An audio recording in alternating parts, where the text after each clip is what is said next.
grandfather doesn't judge. He loves. That's what experience does. He's watched so many seasons come and go, seen stories written and heard them retold, witnessed dynasties rise up and fall down. He can't be surprised because he's been around for a long, long time. But he would be pleased to see his legacy carried on, his traditions followed, his name spoken with respect, even awe. To visit him is a childhood dream. To honor him is a calling. He knows how much this trip means to you. He also knows victory's thrill and the sting of defeat will fade. So he doesn't care if you win or lose. Just try your best and let fate do the rest. And when it's over, with a knowing smile, he'll nod your way as if to say, you will always remember the day you played in the granddaddy of them all. 2016 Rose Bowl Diesel Open, narrated by Goosebumps, yep. Brent Musburger. I'm not crying. You're crying. My God! Get the paper. Get the tissues out. Why in the world would I open today's show with a narration from Brent Musburger? I have no clue why I would do that. I just No, I know why. Because that's where I wanted to go to lead the show today. A good friend of ours, a good friend of the show, who has a fantastic voice, Diesel, went viral yesterday. How about that? Have you seen this yet from Shane Connick? I saw it on the rundown. I wanted to be surprised with it and experience it in real time with you. Okay, so Shane Connick, and by the way, welcome to Wire to Wire. He's Diesel, I'm Cole Bryson. This is the Fan Upstate. Shane Connick, who we had on a lot during the offseason to talk NASCAR Diesel in Charlotte. He works for the Observer up in Charlotte. He does a fantastic job. Shane Connick was covering the Charlotte Hornets the night before last and asked LaMelo Ball a question. And here is why Shane Connick is all over ESPN, all over the Bleacher Report. This is why Shane Connick went viral. LaMelo playing at home in front of a big crowd tonight. Obviously, it's awesome to get back in the win column, but do it at home in front of the crowd. How awesome was this tonight? You know, it was great. How you got your voice like that? You got a real good voice, man. Thank you. Yeah, you do the reporting for sure. Great. I like that. One more time. LaMelo playing at home in front of a big crowd tonight. Obviously, it's awesome to get back in the win column, but do it at home in front of the crowd. How awesome was this tonight? You know, it was great. How you got your voice like that? You got a real good voice, man. Thank you. Yeah, you do the reporting for sure. Great. I like that. Diesel, I wish you could see LaMelo Ball's face. So enthralled by Shane Connick's voice. So I saw that. I was so happy for our guy, Shane Connick, who went all over Bleacher Report, all over social media. So I wanted to open the show with a question to you, Diesel, as well as to our Tolos out there. Good to see 19 already on the stream. And we're going to get to some college football in a second. But because Shane Connick went viral last night for his question to LaMelo Ball, and I led with Brent Musburger, who has the best sports/news voice that you can recall in your lifetime that truly does send goosebumps up your arm? Because the reason I played that audio, Diesel, to lead the show with Brent Musburger is because as good as Shane Connick's voice is, Brent Musburger, for me, was always the one that I just thought had the iconic voice that always sent chills up your spine. Oh, man, there's a lot. This is off the top of my head. Obviously, Howard Cosell was incredible. Marv Albert was incredible. Vince Scully was incredible. Man. Al Michaels was incredible. Keith Jackson was great. Yeah. There's been a few that don't necessarily have that classic, deep, rolling, sonorous voice. Sure. That have been very, very good over the years as well. But those ones that have, like John Madden is he's just so much personality. He has a lot of personality. He didn't have the voice, right. But he had so much personality. And, I got to throw a lot of love because, I grew up watching him on SportsCenter all the time. Didn't do a lot of play. I don't think he did any play-by-play. But I always loved anything Chris Berman was a part of. Oh, that's because he had that big rolling and then deep voice. He could drop it down low. And then he would bring it up high, and then he would drop it down low. I think Vern Lundquist had the most unique voice. JB on the YouTube stream says Keith Jackson, ABC College Football. That was a good one, JB. Vern Lundquist, Diesel, you mentioned him. He was so diverse, right? From the Masters with Jim Nantz to the Kick Six Auburn-Alabama game. The man's done it all. You heard his voice at 3:30 on Saturday afternoons, and you knew an SEC matchup was about to go down. You had no doubt that it was the best time of the day on 3:30. I tell you what, I like your answers a lot. Jim Nantz is hard to beat. Al Michaels is a good one as well. Mike Breen, who does a lot of NBA, he's good. But I don't know, man. That voice that I led with the 2016 Rose Bowl Open, narrated by Brent Musburger, I don't know if it gets any better than that. So that's the show question that we will continue to ask throughout the remainder of the show. 844-FAN phone, 844-326-3663. JD says, I always loved both Gumbel's voice, but Stuart Scott is forever my favorite with his sayings and voice, but there's so many. Jim and Joe Buck, good ones, obviously. Joe Buck, one that people my age remember more because he still calls games with Troy Aikman. Texter says Yannick Garcia. And by the way, the text line is changed. 844-FAN phone, 844-326-3663. Forgive me, Diesel. Am I missing the boat? Yannick Garcia. I'm trying to think of she's a Hispanic model actress. That's the weather girl with the huge backside. Gotcha. Is that the one we were talking about the other day? Yeah, it was. So Yannick Garcia's now made the show twice in 1 week. That? Let's see. Shane Barrett says Tom Rinaldi's story. That's a good one, Shane. That's a good one. Tom Rinaldi, Diesel, you know college football. Tom Rinaldi is now with the NFL. I think he's with Fox in the NFL, if I'm not mistaken. His storytelling with college football, it may have been the best. Like, I love Marty Smith. I don't know if you like Marty Smith or not. I do. I like Marty a lot. His voice is great because, like, Marty's is professional, but Marty Smith also has, like, the Southern dialect, And I don't know that anybody else really replicates what Marty Smith's voice can do. Yeah, it'd be like having John Reap do your play-by-play. Yeah, Marty Smith is fantastic, and he's so steeped in Southern tradition that he's just the right guy to have on campus. Anytime you're in the South, like, it wouldn't make sense to have Marty Smith talking about the great places on campus in Eugene, Oregon, for example. I don't know, man. Now that Shane said that about Tom Rinaldi, that's going to be tough. I forgot about. I don't know why. I forgot about Tom Rinaldi, and it's going to be tough to beat that one.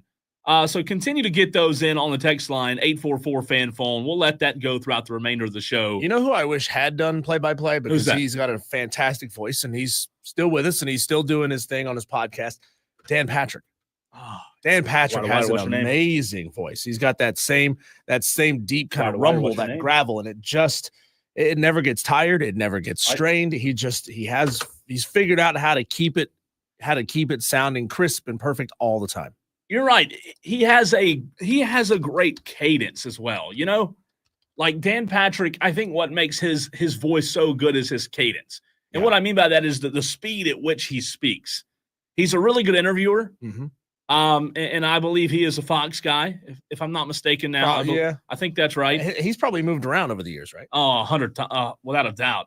JD says Harry Carey and Skip Carey. Oh, JD, you beat me to it. I was going to bring up Harry Carey. If the moon was made of blue cheese, would you eat it? I liked Skip Carey a lot. I know a lot of people didn't, but I liked Skip Carey. I really did. I know I would.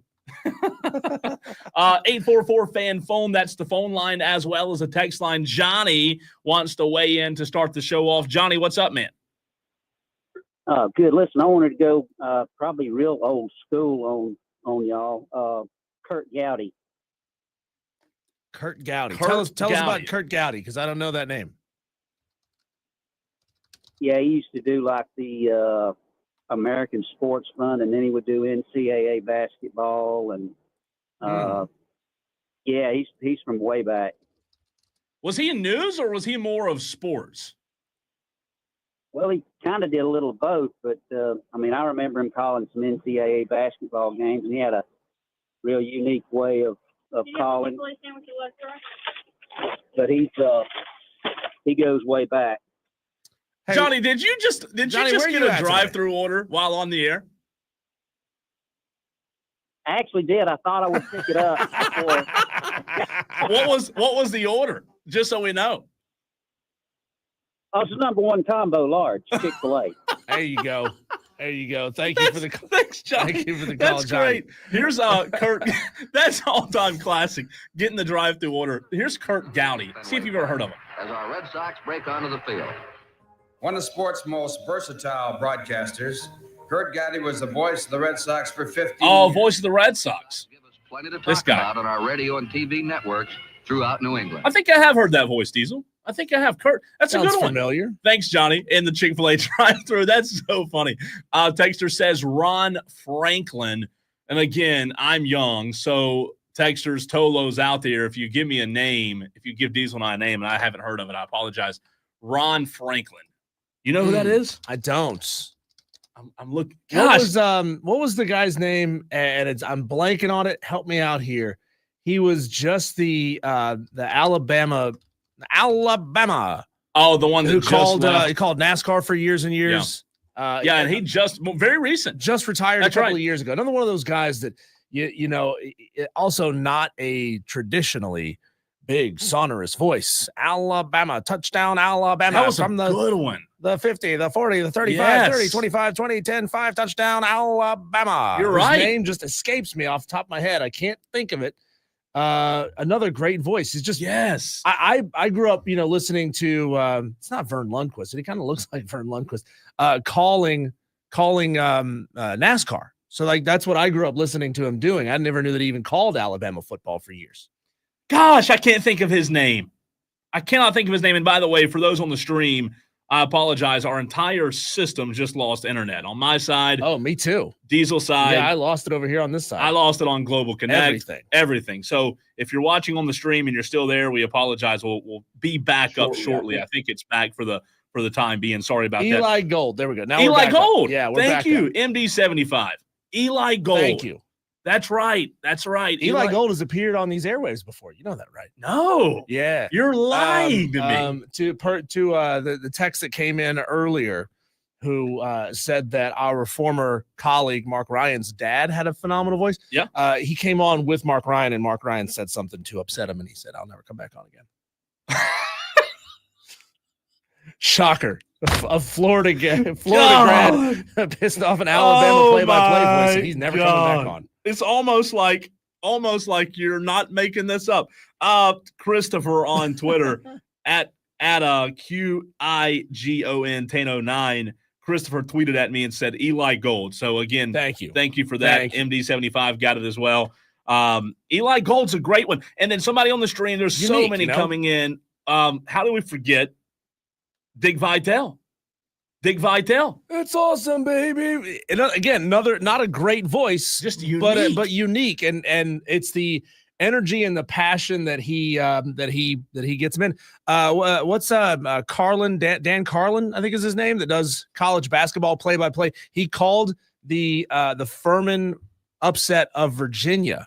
Oh, I remember that. Is it Dan Harlan? Yeah. Dan Harlan calls those games, and I think he does a great job. I remember watching the video. Oh, Kevin Harlan. Yes. Thank you. I was thinking of Dane Carlin. Dan Carlin. It just all mixed together. I'm terrible with names. But the video of it's great because you know we talk about it all the time. How many color commentary guys step on the host when something crazy happens? They're like, "Oh my God! Yes. Oh, I can't believe that happened! Whoa!" Yes. But Kevin, like he's calling a play and he puts his arms out to tell his color commentary That's on great. either side. Shut up. Don't say anything. Let it breathe. Right. The guys that know that, I mean, that's just great stuff. It's so hard because whoever's doing color, and I experienced a lot at the high school level, and at any level, they're emotional. They want to, they want to get their emotions out, and it's difficult because I don't know. Kevin Harlan's a good one. That's a good one we forgot about. Yeah, we got another caller coming on the line here in just a second. It's Wire to Wire with Diesel and Cole Bryson, talking about our buddy Shane Connick, who went viral for a hit with the Charlotte Hornets. How many like views is that millions, tweet up to? Millions. Is it really? I saw it on TikTok. There were millions. Yeah. Oh yeah, I saw it on TikTok. Wow. I need to shoot him a message. I just saw Shane a couple of weeks ago and at the Carolina Panthers game, and the dude's got a voice. JT and Greer says Bob Fulton, radio broadcaster of the Gamecocks. Good one. Brent Musburger, texter, says you are looking live. Always sent chills. That's a good one as well. You're looking live. Do they reuse that 2016 Rose Bowl call? I don't know into but the Rose Bowl should. Because they should, right? There's certain sounds that are just synonymous that are perfect. You know, it's when you hear the Masters theme song come up as you're watching live the Masters, it makes you feel something. It does. And so they need to preserve that. That one that I played to open the show, and I know for those that just tuned in may have missed it, that might be the best intro ever for college football. I mean, it's so good. Blake wants to chime in, 844 fan phone. Blake, what's up, man? Not much. Man, I don't really have a bunch of football, but there's something about Mike Joy's voice and Barney Hall in February for the 500. Man, you just cannot beat the feeling that you get listening to that. That's a good one. Fox Mike Joy for NASCAR, right? Great play-by-play. I like it. Yeah, Barney Hall from MRN. Oh, okay. I was going to say I didn't know where he was from. Thank you, Blake. Appreciate That's a good phone call. Mike Good Joy. stuff. Mike Joy. Yeah. It's a really good one. I didn't think of that. He's, I believe Mike Joy's always done NASCAR. Like I was telling him, I didn't know Eli Gold was doing, and I don't know how long he had done it before I found out. Eli Gold doing NASCAR play-by-play was great. Do they call it turn-by-turn in NASCAR, or do they call it play-by-play? Well, it should be turn-by. I like, now all of a sudden that you said that, I like turn-by-turn better. Shane Barrett says, I'm on fire today. Shane, what are you on fire for? What did you do? Just because you won the fantasy football league, you think you're on fire now? What would you call it if you weren't calling it play-by-play or turn-by-turn? What would you call doing that for cockroach racing? Oh, God. Rick. Where's Rick and we need Greer Rick to call back in, because I don't know that I believe I don't Rick know that that'd be actually appropriate for FCC. Did cockroach racing play-by-play. He said he called it, right? He said he was an announcer for it. Now I got to find out if he's telling the truth or not. I need to hear this. We haven't seen or heard. Have we heard from Rick since we saw him at Ingles a couple weeks ago? I think he called it last week. I think he did. Tiger Stripes Media on YouTube says Jim Phillips, Clemson announcer. JB says, how about that Cole Bryson guy that does Burns football? He's terrible. I wouldn't recommend. He is absolutely bad. JD says Pete Yannity. He had a great voice. Great. Pete's got a great voice. I like the guy that I also liked. The guy that Pete did football with when he was at Clemson, Will. Oh my gosh, Pete Yannity did play-by-play with Will. It's going to come to me in a minute, but I thought they were both fantastic. JD says Diesel doing Bryce Young is my favorite. Your Bryce Young impression, is that what he means? Hey guys, we ended up having a good season. We're going to go into this season with a lot of positivity. That is so mean. That is so bad. Y'all are bad. Shane says Tom Rinaldi, Dick Vitale, and Eli Gold. Love it. Will Merritt. Will Merritt. Yes. JB. JB's the man. Let's see. On the text line, texter says the late Keith Jackson screaming out, "Whoa, Nelly," during a great play on a Saturday college football afternoon was very missed. Tiger Pal Rachel. Iconic. What's up, Tiger Pal Rachel? Good to hear from you. Iconic Yankees announcer Bob Shepard. Derek Jeter had him record his walk-up announcement when Shepard retired. You know, there's a lot of baseball announcers that just have that. I don't know what it is. But like if you go back over the last 100 years, Diesel, there's a lot of those baseball announcers that have that bold. I think it's voice because baseball allows you more time to let it breathe. You know, it's not like hockey play-by-play, which is a million miles an hour. It's true. It's basketball is the same. It's a little bit slower, but not quite as fast as NHL. And NFL, especially television play-by-play, it's pretty quick as well. But I love baseball and radio baseball. Radio baseball is good because they really get to allow it to breathe. Right? How about Hank Brockmeyer? Forgot about him. You don't know who that is, do No, you? I've heard the name. But I don't know who it is. That's from the television show Brockmeyer with Hank Azaria. Hank Azaria, I've heard the name, but that's all I know. He's the voice of Mo on The Simpsons. Voice of Mo. But he did a TV show called Brockmire where he was a play-by-play voice for the Kansas City Royals. And then he got fired when he found out that his wife was stepping out on him with a next-door neighbor. I think I've heard about that. And he told the story in graphic detail live on the air while doing play-by-play. And then he gets busted down to like calling, single-A minor league ball. It's such a great show. How have you guys not seen that? I'm you know how I am with watching like movies and TV shows and stuff.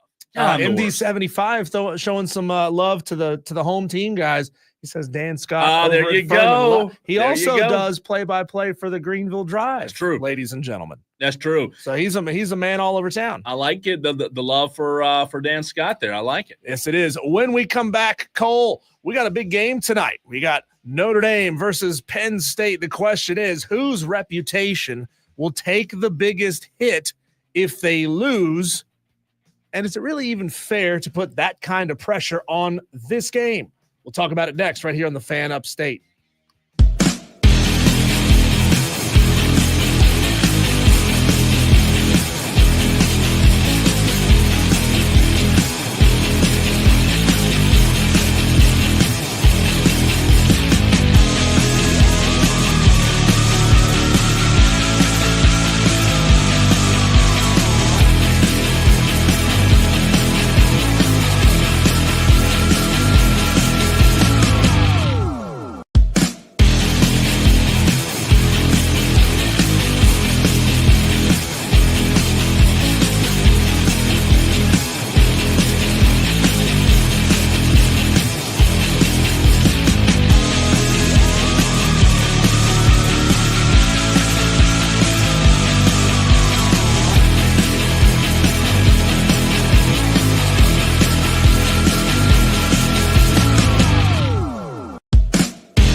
We are here, Cole. We're down to the Final Four tonight. 7:30 kickoff, Notre Dame, Penn State in the Orange Bowl tomorrow night. We'll have Ohio State, Texas in the Cotton Bowl Classic. We were just talking off the air. It feels kind of unfair to put Ohio State, Texas in the state of Texas, right? It's basically a home game for them. But you and I both know Ohio State's going to buy some tickets. That's not going to be a problem. Oh, my God. They're going to fill this thing out. Cole, I remember connecting with an Ohio State alum 10, 15 years ago who, when Ohio State was playing in the Sugar Bowl that year, I think it was for the national championship, I think. This girl flew from Seattle to New Orleans without a ticket and $500 cash in her pocket. She's like, I'm getting it. Now you'd say that's chump change, right? Trying to get into a national championship game for $500. That's bold, though. Yeah, but she didn't have a ticket. She didn't know anybody else that was there. She's just like, dang it, I'm hopping the plane and I'm going. That's what you call diehard. Yeah. That's a diehard fan. You love to see it. The game is tonight at 7:30. The narratives have been writing themselves forever on this game. Whose reputation, Cole, will take the biggest hit if they lose tonight? Marcus Freeman, still the young upstart coach. However, he's shown a penchant for losing games he shouldn't lose. Now, certainly there wouldn't be a whole lot of shame in losing to Penn State in this game. Or will James Franklin's reputation take the biggest hit if they lose this game? Because everybody knows James Franklin can't win the big one. I'll answer the question, Diesel, but we also need to ask whose reputation will take a boost, because we know after Michael Jordan's flu game, his reputation took a boost. So we're told that Notre Dame has the flu. There's no way they're going to win. No, I'm kidding. I think that will it be an extra hit to Penn State if they lose that game, because you just let a team with the flu beat you? How do you let 11 guys that all have the flu beat you? How do we know that the flu vaccine or the flu virus on top of that is not a performance-enhancing drug that somehow releases a whole lot of chemicals in a good way and endorphins into your body? We're just late to go the out party there and play harder, because it clearly worked for Michael Jordan. It did work, and it was actually bad pizza is what we're talking. No, Diesel, I think the answer is James Franklin here. I think James Franklin already had, I don't want to say like a tarnished name or a tarnished legacy, but I do think prior to the playoff run, you and I have talked about it a million times, there were a lot of question marks surrounding James Franklin and his ability to win the big game. So we talked about this last week. He's won 2 playoff games. Does that get him out of that hole that he was in? Maybe, maybe not. Well, just as quickly as he's standing there on the edge of that hole, Diesel, if he were to lose to Notre Dame, I think he's right back in the hole. Well, let's explore that there for a second. And by the way, James Franklin is 4-19 at Penn State against top 10 teams. Clearly, he's got a lot of opportunities. He's not winning in those opportunities. So if you're a diehard Penn State fan, I mean, you've been holding season tickets for the last 25, 35, 45 years. Joe Pod never did anything wrong, nothing to see here. That kind of Penn State fan. Yeah. Are you satisfied with beating SMU and Boise State? I think no, you're not.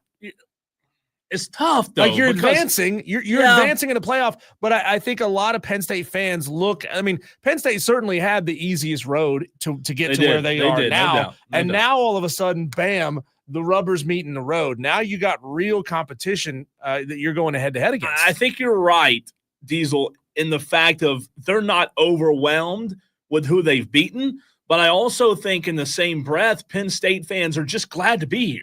I think Penn State fans are glad to be here. It doesn't matter if they beat Vanderbilt, Alabama, or the New England Patriots. They have not been here under James Franklin. They have not won the big games. I agree with you. I'm not overly impressed with their 2 wins. However, I just think they're like, hey, we're glad to be here. And look, they may prove us all wrong and win 3 in a row and go and win the whole freaking thing, next Monday. Yeah, God, that's a lot to unpack there. Just happy to be here. I mean, shouldn't you say Notre Dame is the team that's just happy to be here because they're not in a conference? They got a great draw. Notre Dame they get in the playoff all the time, and they get their asses kicked every time they get into the playoff. Notre Dame sucks when it comes to getting into college. It's like they play somehow they play an impressive schedule, but a weak schedule every single year. I like this text from the Leprechaun Alignment Diesel 844 fan phone. Well, hiddly who to you too. Leprechaun says Franklin's reputation will be most damaged. The fans will want him gone if he can't do it.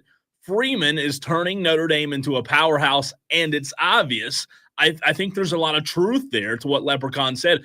I do think that you and I were talking about this yesterday with Marcus Freeman.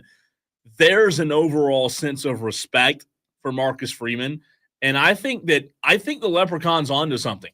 I think people are looking at that program, and I could be dead wrong, but I think Diesel people are looking at that program thinking maybe Marcus Freeman's about to take Notre Dame to the promised land and get them to where they used to be. Yeah. I think James Franklin does take the bigger hit, though. I was getting such a laugh out of the press conference that we alluded to yesterday with James Franklin and Marcus Freeman sitting side by side on the days. Number one, they had to wait for the hotel announcements of like, hey, the buffet opens at 11:30 a.m. tomorrow. They had to wait through that. But Marcus Freeman has this like Terminator look of dedication in his eyes right now. He does. And it's like he's anywhere but inside that press conference. And I don't know if James Franklin's trying to play mind games with him and trying to say, oh, look at this little kid down here doing such a great job, kind of doing that old like ruffle his hair kind of thing, because he's in jest talking about Marcus Freeman's hairline and oh yeah, we're doing all the coach speak stuff. I got a lot of respect for him. Look at that guy. How old are you, Marcus? 38. Oh, isn't that cute? Isn't that special? Shuffle the hair. Look at that kid. Look at that guy's hairline. And Marcus Freeman just has this intensity in his eyes. Yeah. And so I'm wondering if there's a little bit of head games going on there between the two of them. Here's some audio from that press conference. Marcus Freeman here talking about how grateful he and the Irish are to be in the Orange Bowl. We're grateful to be a part of this prestigious bowl game. I want to thank the Orange Bowl committee for the welcome yesterday. This is my first opportunity to be a part of this game. And as I said last night, your reputation precedes itself. We appreciate the welcome to South Florida for our families and all those that traveled. And so we know the work that's put in to put on one of these games, and we are very grateful for it. It's going to be fascinating to find out if Notre Dame's defense can stand up tonight to Drew Aller and this Penn State offense that's really come on over the past couple of games, right? We saw at times in the game, you go back to this season, you go back to that Ohio State game where their defense was really, really good, but the offense kind of sputtered, couldn't get it done, couldn't put points on the board, and they were at home in that game. Here's another clip of Marcus Freeman talking about how critical it's been for his team's success since they hired Al Golden, former Miami Hurricane head coach.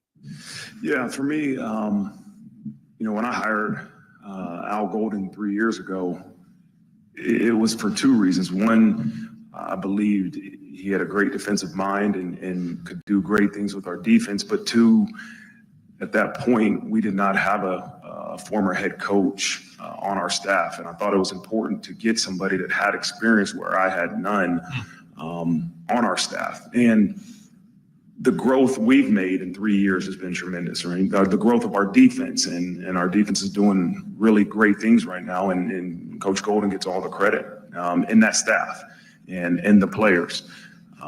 But there's times I'll ask him things about his experiences, and in some point you got to make a decision of what you believe is best. But it's good to have some of those guys that have experience. It's amazing how many of these coaches and teams that make runs into the playoff and teams that make the high level bowl games that aren't in the playoff, they are all littered with former head coaches. Sure. I mean, just because you're a head coach that doesn't find success at whatever school you're at doesn't mean that you don't have value and input to another head coach. I mean, you start putting that many quality minds together. That's when you build a really great staff. For example, Sean Clark just took the job as a offensive coach at UCF. So now Scott Frost is doing the same thing down there in Orlando. You know, I think Marcus Freeman's exactly right there when talking about the defense. This team, they've gotten a lot better.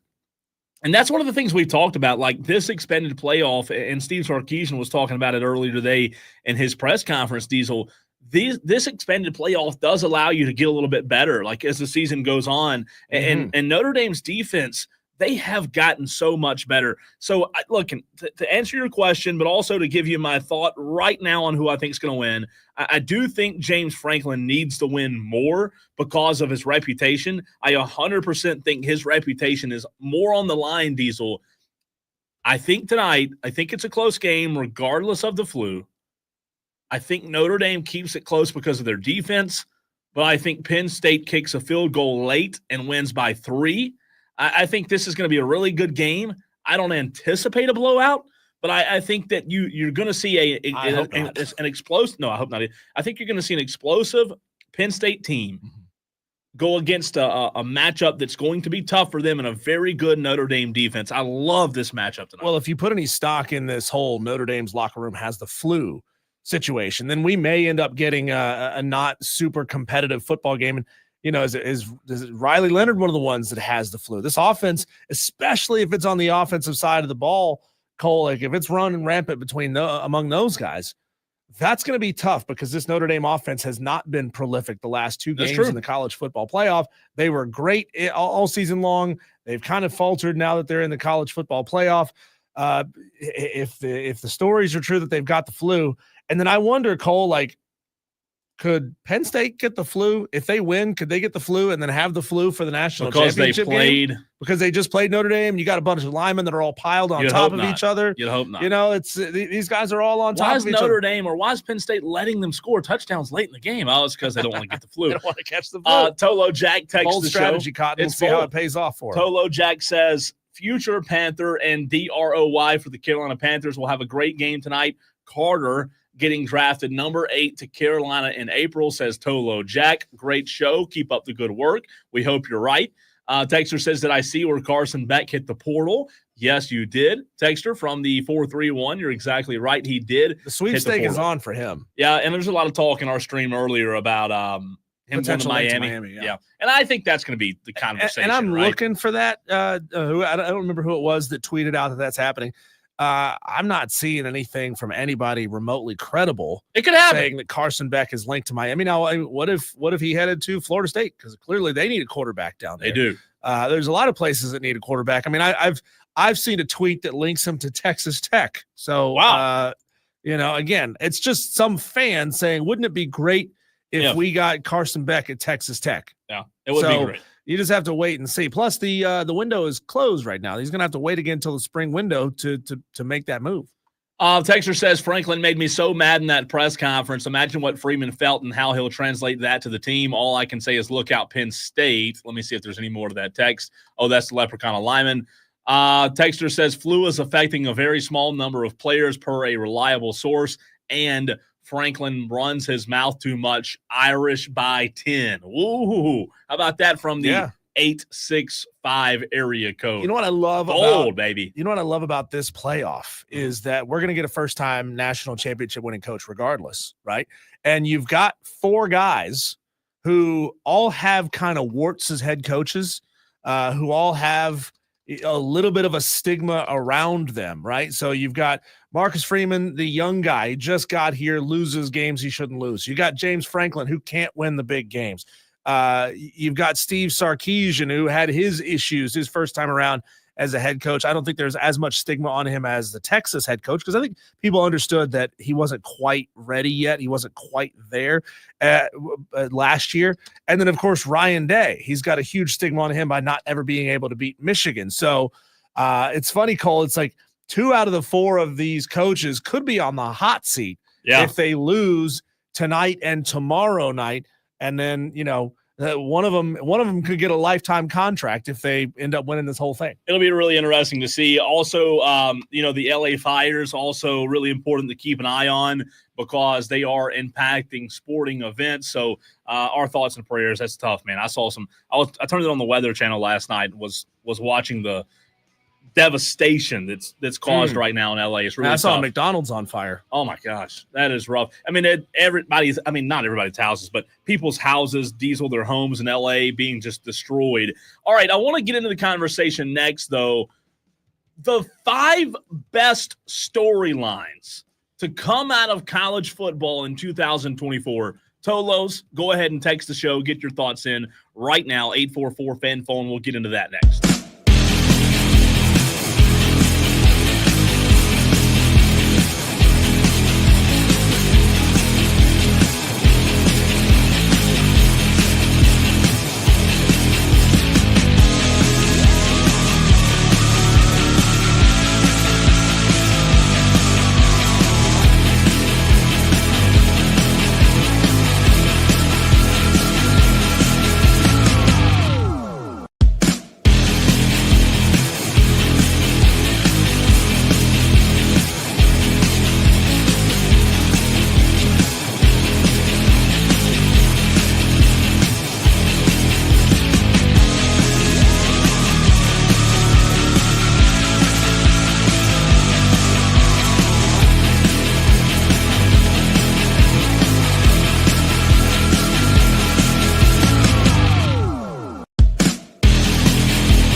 Leprechaun of Lyman, obviously a Notre Dame fan, texts into the show and asks Diesel, are you allowed to give phone numbers out of other texters? No. No. The reason he asks is he's mostly looking for Notre Dame fans. He wants to know, Leprechaun of Lyman wants to know if him or if any other Notre Dame fans out there want to join him to watch the game tonight at a sports bar. So we can tell you this, Leprechaun of Lyman, if there are any other fans who want to, they can text in and say, hey. Well, I tell you what, we have a business relationship with Dave & Buster's in Greenville. That's right.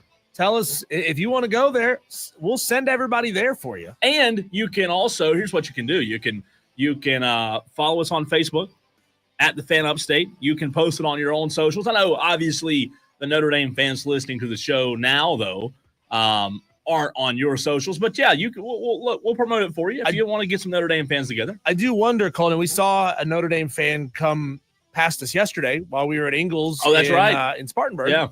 Shout out to that Notre Dame fan.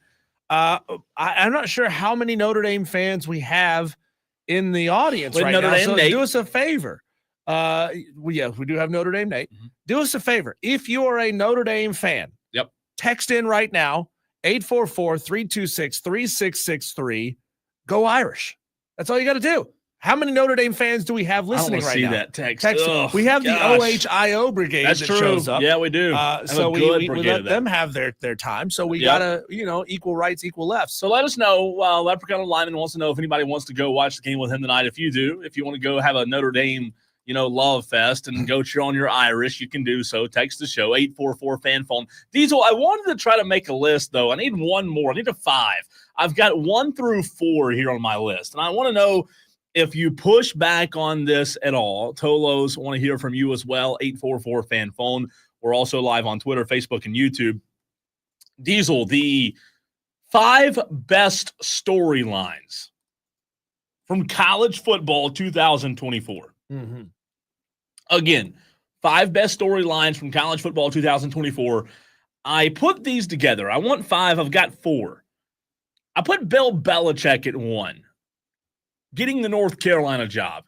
I put the expanded playoff at 2. That's a good one. The downfall of the SEC at 3. Kalen No More at 4 because I don't think he's going to be at Alabama very long. Uh-huh. And I don't have a 5.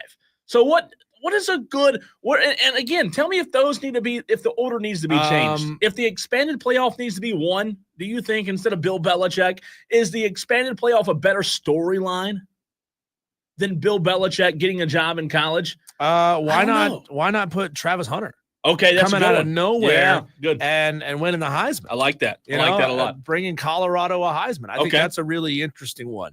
And it's funny, his star just engulfed Shadur Sanders' star. Okay, so if we have those 5, Bill Belichick, the expanded playoff, the downfall of the SEC, Kalen No More, and Travis Hunter Diesel, now let's order them.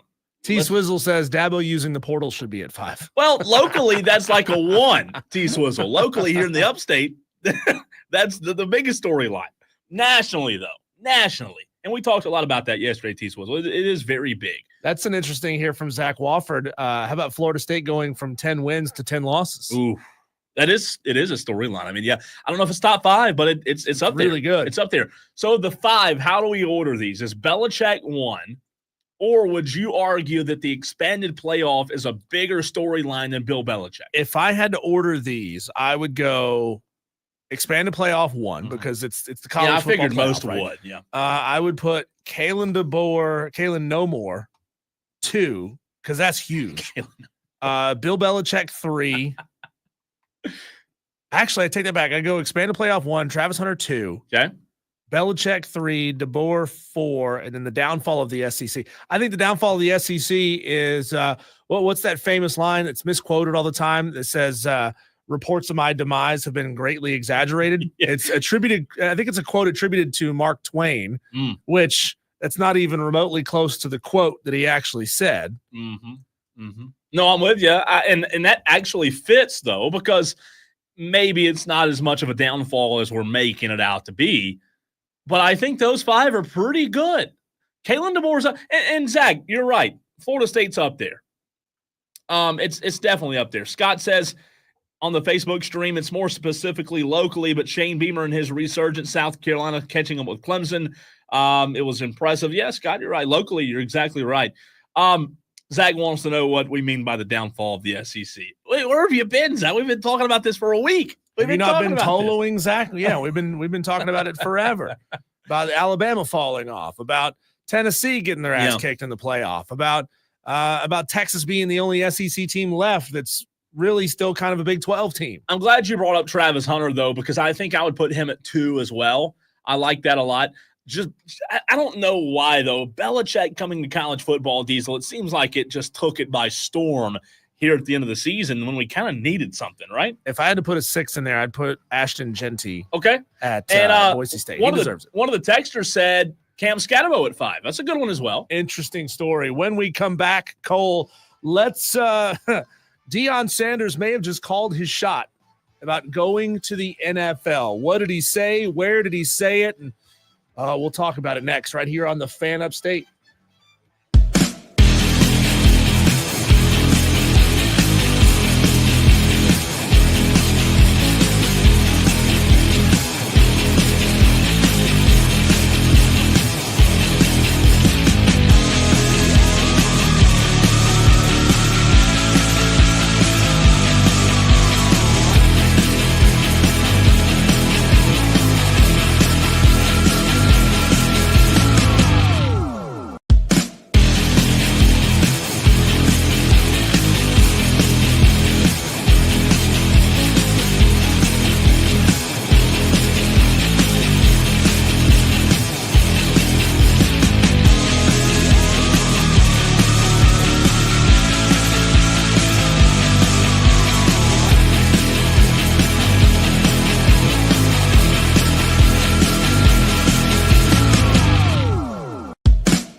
Are you having to do any kind of unique prep for the nasty weather that we're expecting to get over the next 24 to 48 hours?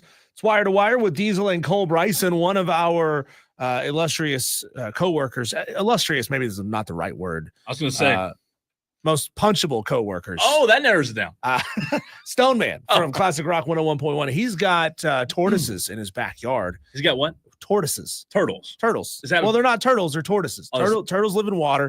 Tortoises live on land. Look at me learning something today. And he has, I guess they cut the yard for him in the backyard. But he's having to winterize his tortoises to keep them out of the nasty weather. How do you winterize a tortoise? Bring them inside. Change the oil? Bring them inside.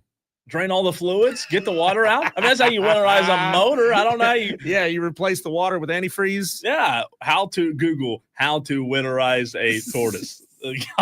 Yeah. So he's having to do that. So he's bringing them in? Yeah. Well, I think he said it's already been brought in. Like, I guess it's got a warm spot that it can go to.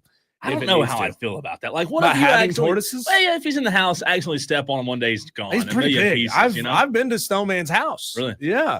I had to sign an NDA when I left, but this tortoise. Last time I saw it, it looked like the size of like a half deflated beach ball. It's big. Wow. It's big. That's big. I had a friend a couple of years ago who had multiple backyard tortoises, and I was like, "How do you keep them from leaving your yard?" She goes, "You just put like a 2x6 in the ground." They don't do it. They don't. I mean, once it hits that wall, it says, "I can't go that way. I gotta go somewhere else." I just wonder what goes through someone's head to make them think, I want to go out and get a pet tortoise. I don't know. Yeah, I mean, my wife texted me the other day and she goes, "Should we get a pet tortoise?" Like, no. She thought about it. No, because I'm going to be the one out there cleaning up after it. You know what's going to happen. I'm that classic meme of like the husband that didn't want a pet tortoise, then we get a pet tortoise, and then I'll be cuddling with the pet tortoise because it's so cute, and she's going to be not taking care of it. Yeah. Anyway, it's Wire to Wire with Diesel and Cole Bryson. Have you got any unique prep that you have to do to get ready for this weather? You tell me. I mean, you guys like salt in the driveway, anything like that? And tomorrow, while we're on the snow topic, tomorrow, one of the segments we're doing, go ahead and meditate. Don't send anything now, but go ahead and meditate tomorrow if you had to pack, because this was on one of our commercials, right? A weather alert. What you call it? A weather safety survival kit. If you had to make a survival kit for this type of weather, you get 3 items and no more than 3. What are your 3 items? We'll do that tomorrow.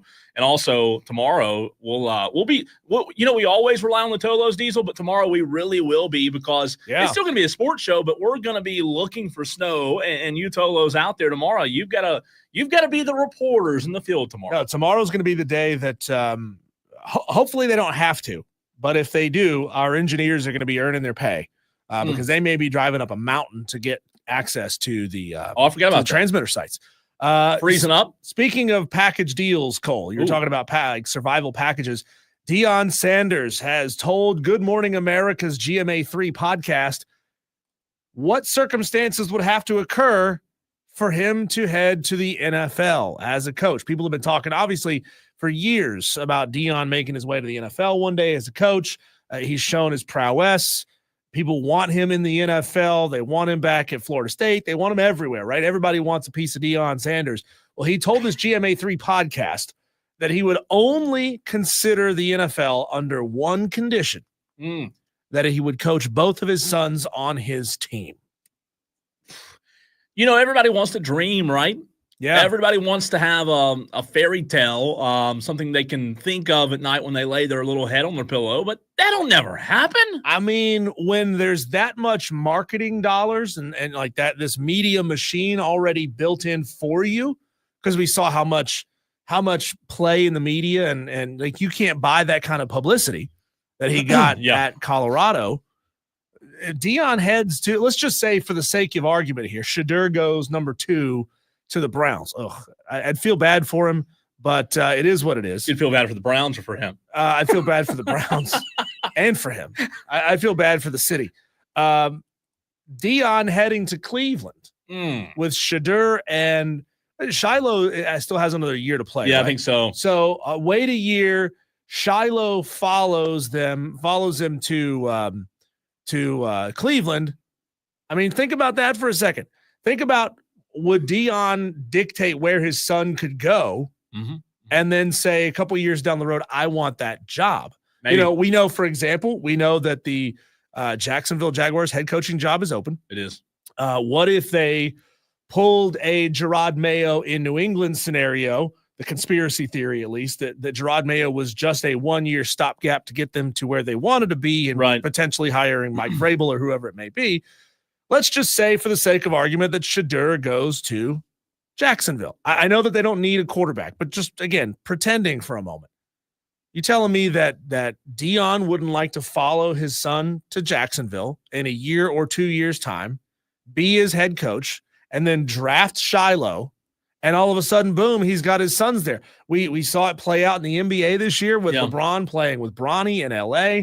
These coaches are getting much more creative with their demands, and you're telling me there's not a team in the NFL that wouldn't give him that? I don't think so, because here's why. The NFL's a different beast.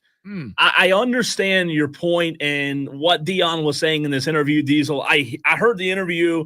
I get it. It's cute. It's fun. It's fun to think about, draw up on a napkin when you're with your buddies, but it'll never happen. It's not realistic. The NFL's a different beast in college. Am I saying that a GM would never give Deion a head coaching job in the NFL? No, I'm not saying that. I think he could. If he wanted to, I think he could get a job in the NFL. But what I'm telling you is that all coming together, that's never happened. Like that just doesn't happen, especially in the NFL, Diesel. I think it would take way too much with two sons and a coach. With two sons and a coach, no, it has happened with one son. One son, a coach. Who I can't think of who it was. It was Doug Peterson. Oh, and his son Josh. Okay, well, his son Josh in 2023. Josh was a player on the Jacksonville Jaguars. How about that? I didn't know that. I'll tell you this. I still think it's too much to ask. Now, the Cleveland point that you brought up, if let's just say if, for the sake of argument, if he were to go to Cleveland, would Cleveland in the NFL be a fair comparison, Diesel, to the situation that Deion revived and brought to life in Colorado? Because you and I, no one in the media talked about Colorado Buffaloes football ever. So Cleveland, one of the worst teams in the NFL, has never been good. Maybe, just maybe, again, for the sake of argument, if he were to go there, it would be a similar story, a similar situation where he could revive one of the worst franchises in the National Football League. I mean, they got some dudes on that roster. An aging Myles Garrett is there. Nick Chubb is there. Jerry Jeudy is there. Who knows how long these guys will stay, right? Yeah. Especially if the Browns continue to suck, how long will they stay? So it's not like the Browns roster is bereft of talent. They're especially, I think they're better off on the defensive side of the ball than they are on the offensive side of the ball. Just not a ton of pieces at wide receiver outside of Jerry Jeudy. And, he's kind of a problem in the locker room. So it's going to be interesting. Ashley and I are watching Game of Thrones right now. It's kind of a Tywin Lannister situation. That's the father that wanted to literally control everything. He's controlling all of his sons and his daughters, and he is in control of everything. And that's what Deion is attempting to be. But again, when you've got this cult of personality in Deion Sanders, you're telling me that no team in the NFL would give that a shot? I mean, come on. They gave Tim Tebow a shot at tight end. I mean, and that was all just a media circus. Yeah, but Tim Tebow, like in college, to me, there was more substance with Tim Tebow. And again, don't hear me wrong. I'm not saying Deion's not a good coach.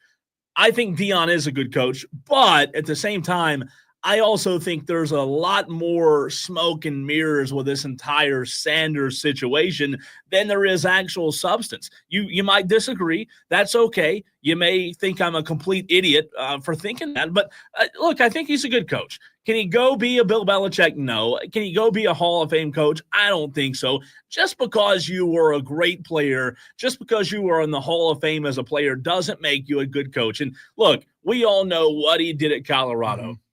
But Deion arriving at Colorado, Diesel, how often do you and I, when it comes to jobs and things in life, talk about the T word, timing? With college football and NIL in the portal, and Deion's arrival at Colorado, it fit like a glove. It was perfect. It was a perfect situation for and Deion. the media was all over it. 100%. Could Deion have done that 15 years ago at Colorado? I don't know. It'd have been a lot more difficult. So I'm not saying he's not a good coach or there's not substance. I'm just saying in the NFL, it's a business. I don't know if that would fly. Deion has been able to, in his short stint at Colorado, greatly increase the talent level that they have at Colorado, but it still doesn't make them a conference championship winning caliber team. Now, again, he was able to assemble a handful of really good players, even when he was at Jackson State, and brought them all together. So you've got that immediate chemistry with a handful of key important players, right?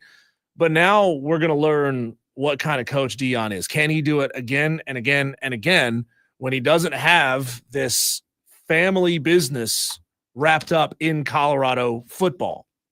You know, it'll be really interesting to ask this question, Diesel, to our next guest. When you were talking about that just now, I immediately thought Ramon Robinson, who's joining us in the very next segment of RR Elite Quarterback Academy, played in college. He's a quarterback guy. I think his assessment of Shedeur also with his dad will be really intriguing. So we'll ask Ramon about that. But I'll tell you, at the end of the day, Deion Sanders is going to be Deion Sanders regardless of if he leaves Colorado, if he goes to Florida State. Deion Sanders, what I'm getting at, he's already made his name. He doesn't have to go to Florida State. He didn't have to go to Cleveland. He didn't have to go to the NFL in my mind. He's one of the absolute best, Diesel, in my mind, to ever do it. So I think that, like, while some people think he may want to go coach his kids, I also think there's a side of him that thinks, I don't need to go do that. I don't need that. He's already arrived in my mind is what I'm getting at. David Husky throwing out a nice little conspiracy theory. He on the stream, he says Deion just put that out there to see if he can get what he wants and if an NFL team would bite. That's an interesting idea there, David, putting that out there. By the way, there have been a handful of father-son coaching combos in the NFL in the past. Bill Belichick and Stephen Belichick. Stephen was on his staff in New England. He's also on his staff in North Carolina. There have been a handful of others, and maybe somebody can help me out on this. It says here that Josh and Doug Peterson are the first father-son head coaching combo in the NFL since 1978, but it doesn't say who it was in 1978, a father-son combo. Not sure who that Ted might be. and Charles Nesser. Ted Nesser. Maybe. It looks like that's what I'm getting here. Just a quick. Maybe not. Clay Matthews Sr., linebacker by the Browns in 19. Did you say 78? It said 78. Yep, Clay Matthews Sr. Maybe. I don't know if they were the same time. I don't know though. That's really interesting. I mean, here's a good question to that, but now I know we have to run in a few minutes, Diesel, but an interesting question. When it comes to Deion going to the NFL, well, the Suns, does Deion going to the NFL as a coach add anything at all to what already is a ginormous beast? The NFL, whether it's competing against NBA on Christmas Day or college football like this weekend. You know why college football is not tomorrow and Saturday instead of Thursday or Friday? It's because the NFL plays on Saturday. NFL is king, right, with ratings. Does the NFL need Deion? I don't know that they do.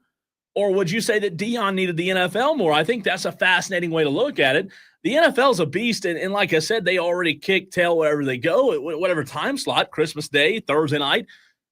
But I do think it's interesting to look at the aspect of the current coaches in the league with the short – you talked about this a couple of days ago – with the short leashes that we're now seeing with college or with pro coaches. It'd be interesting. DB says on the YouTube stream, Mike and Kyle Shanahan, Don and Dave Shula. But were they at the same time? Were they coaches or they coach player? Because that's what you're saying, coach player, right? Yes, coach player. You'd have to let me know. There have been multiple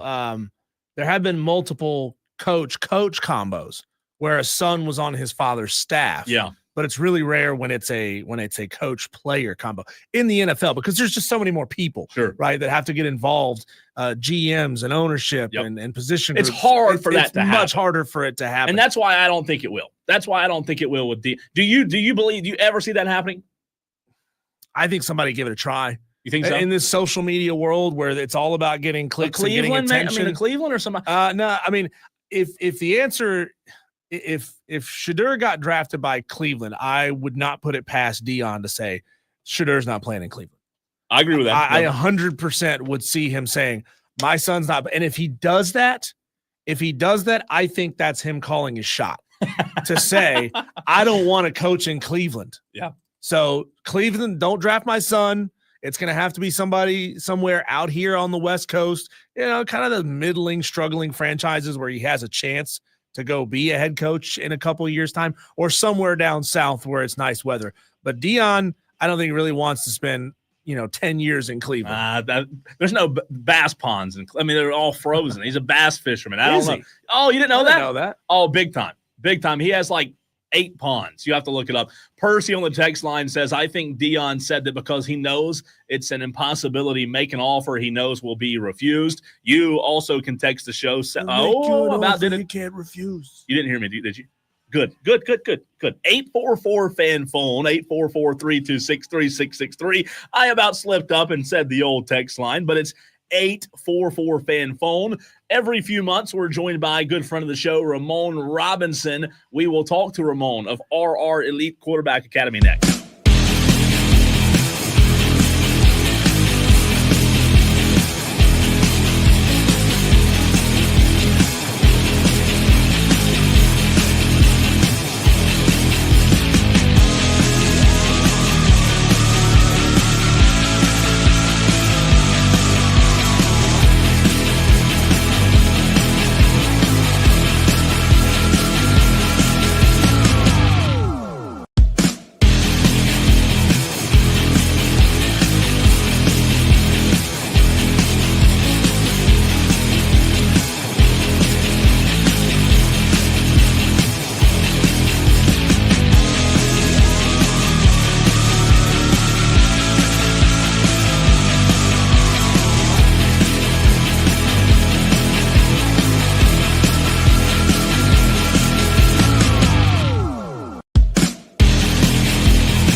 Every few months, we bring on Ramon Robinson of RR Elite Quarterback Academy. Number one, because he's a good friend of the show. Number two, because he's a fantastic interview. And number three, he's the best. He's absolutely the best. RR Elite Quarterback Academy. Ramon, good to have you in, man. In the very last segment, we were talking about Deion Sanders with his son possibly going to the NFL one day. From someone who played that position, do you think that Shador, with his dad being who he is, has an extra added value or a sense of pressure on him as he tries to go and make a name for himself in the NFL coming soon? First off, Happy New Year. Yes, sir. You too, man. And honestly, with the father-son, the coaching, duo when it comes to the dad being the head coach and the son playing as well. I think there's always added pressure there just because of the expectations of what you're expecting from your son, vice versa, from the head coach as well, just because of the situation that you're put in. Because a lot of people may think that you're going to let your son do certain things and not be, punished for it. And, with the true, real, constructive criticism. But in that situation there, I think Deion, as a, forget a coach, but as a father, I think he has played and did a great job in regards to that, not showing favoritism. People can look at it and say, well, it is favoritism. He went and coached the team. No, he just used his name and used his credibility and got in a position because he's always wanted to coach. He coached him in high school. And I think that he's did that on the purposes of being able to give him the proper things that he need to get where he wanted to be, and which is where his dad was at, and that was in the NFL. And I think right now, is there pressure? I think there's always a little pressure. You can say that it's not, but I think it is. Ramon, it's Diesel here. Thanks for joining the show, and Happy New Year to you as well. The news broke earlier today that Carson Beck is going into the transfer portal. It feels like everybody's in the transfer portal these days, chasing this, chasing that, whatever it may be. How do you address the concept of the portal with the players that you work with as sort of a forward-looking thing? It's like it's coming down the road, and you're going to have to make that decision one day. And if or when somebody that you've coached reaches out to you for advice on the transfer portal, how do you try to guide them? Well, first of all, always, the transfer portal it can make or break you, man. It's good for some folks and it's good for a whole lot of folks. That's because it's more people still in the portal that don't have any jobs. It's still people in the portal from day one. I mean, they haven't been picked up by anybody. And it's a very sketchy and scary situation in regards to, especially with guys that at schools that went to school on full scholarship and things like I've seen kids that I've trained myself, just got that itch and thought they wanted to get in there, and some of them don't have a home. I mean, it's just a lot of things that we have to understand too as well. A lot of this stuff with kids going, not kids, but young men going into the portal, a lot of them already know where they're going ahead of time. And that's when you ask me the question, how do I educate the guys up on it if you're going into the portal? Well, for one, in my job, in my situation as a consultant and a trainer and a mentor, I try to establish relationships prior to that, just kind of put the bug out there to, just to see what's going on in the transfer portal world to say, hey, I got X, Y, and Z looking to move. I mean, it's not just something that I'm doing. It's something that everybody's doing. I mean, when you see these kids signing right away, it's not a secret. You know what I'm saying? It's not a secret of what's going on today. A guy be at a school on a Friday, and next thing you know, he's already committed to a school on Wednesday of the following week. You got what I'm saying? Because a lot of these kids know where they're going to land because they're jumping ahead of the process just because of that. If you don't know where you're going and are getting a filler for where you're going, it's kind of a lost world. Especially with the guys that's playing on that high level, Power 5. I think they changed to, the P4 level, but it's just Division I football right now is real sketchy and it's real scary for a lot of these guys, especially when you're talking about the quarterback position. It can't be only one guy can play. You know what I'm saying? Only one guy can play. You can see guys, you see schools out here. I think Texas A&M for one. I think Texas A&M might have got 3 or 4 receivers out of the portal. nobody's going to go in there and grab 3 or 4 quarterbacks now unless it's a new coach at a program that says, hey, everybody else is at this program, y'all might need to hit the portal and do that. For example, my quarterback, Grayson Loftus, who was at Duke. He was at Duke.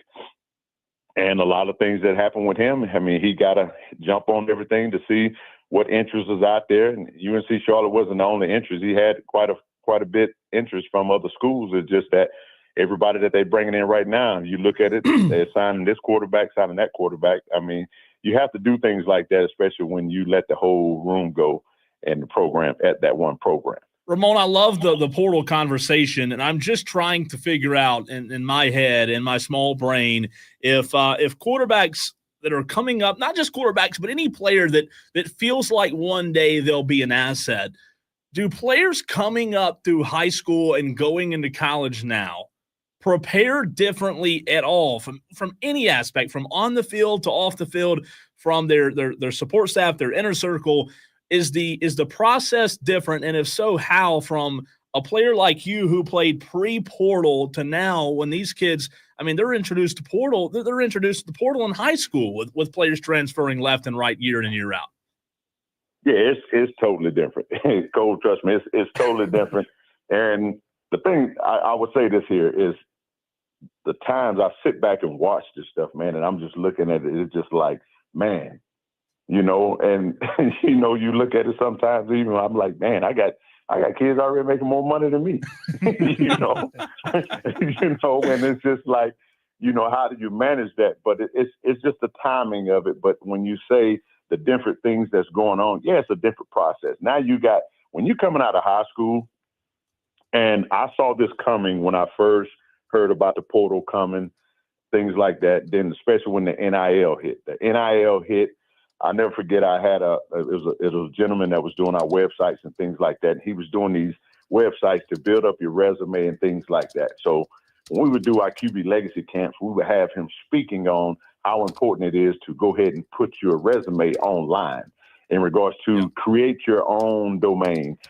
Somebody, go buy your name. Like, it was a situation to where somebody had bought all of Justin Fields' names, I think, at one time.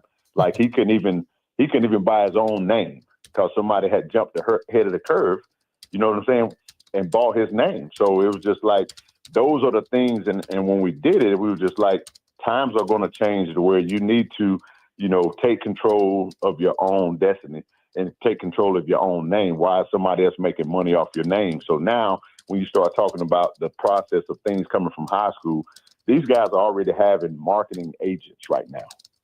Okay. And that's the key thing, is just marketing agents. And people are like, okay, what is a marketing agent? Marketing agent is the person that's going to go out here and get you the name, image, and likeness, deals with this car dealership or this furniture store or whatever it may be, and tennis shoe company or whatever it is. But it's just, those are the things that are totally different. I studied to be an agent. I'm a sports management major, and I know the game when it comes to being, a sports agent, and I know the talk, but it's just that those are the different things. And I'm able to educate them up on that just because that's what I studied and I always wanted to be. You know what I'm saying? And it's just, those are the things that have to be in place now when you're talking about guys going from high school to college. It's actually, basically, it's high school to the pros right now. Entry to the pros, it ain't college anymore. I just, in my opinion, I just feel like it's a pre, and they talk about pre-draft. I feel like it's a pre-draft to the NFL draft. Now, Ramon, that's a really interesting point that you bring up there about getting out ahead of things and buying your name online before somebody else gets a chance to do that. We see it all the time. Somebody will go buy up any iteration they can find, and they're trying to sell it back to somebody. If the world identifies that Justin Fields is going to be a great player one day, especially even if he's coming out of middle school, and that's creepy to think. You got grown men buying justinfields.com, who's a middle school kid.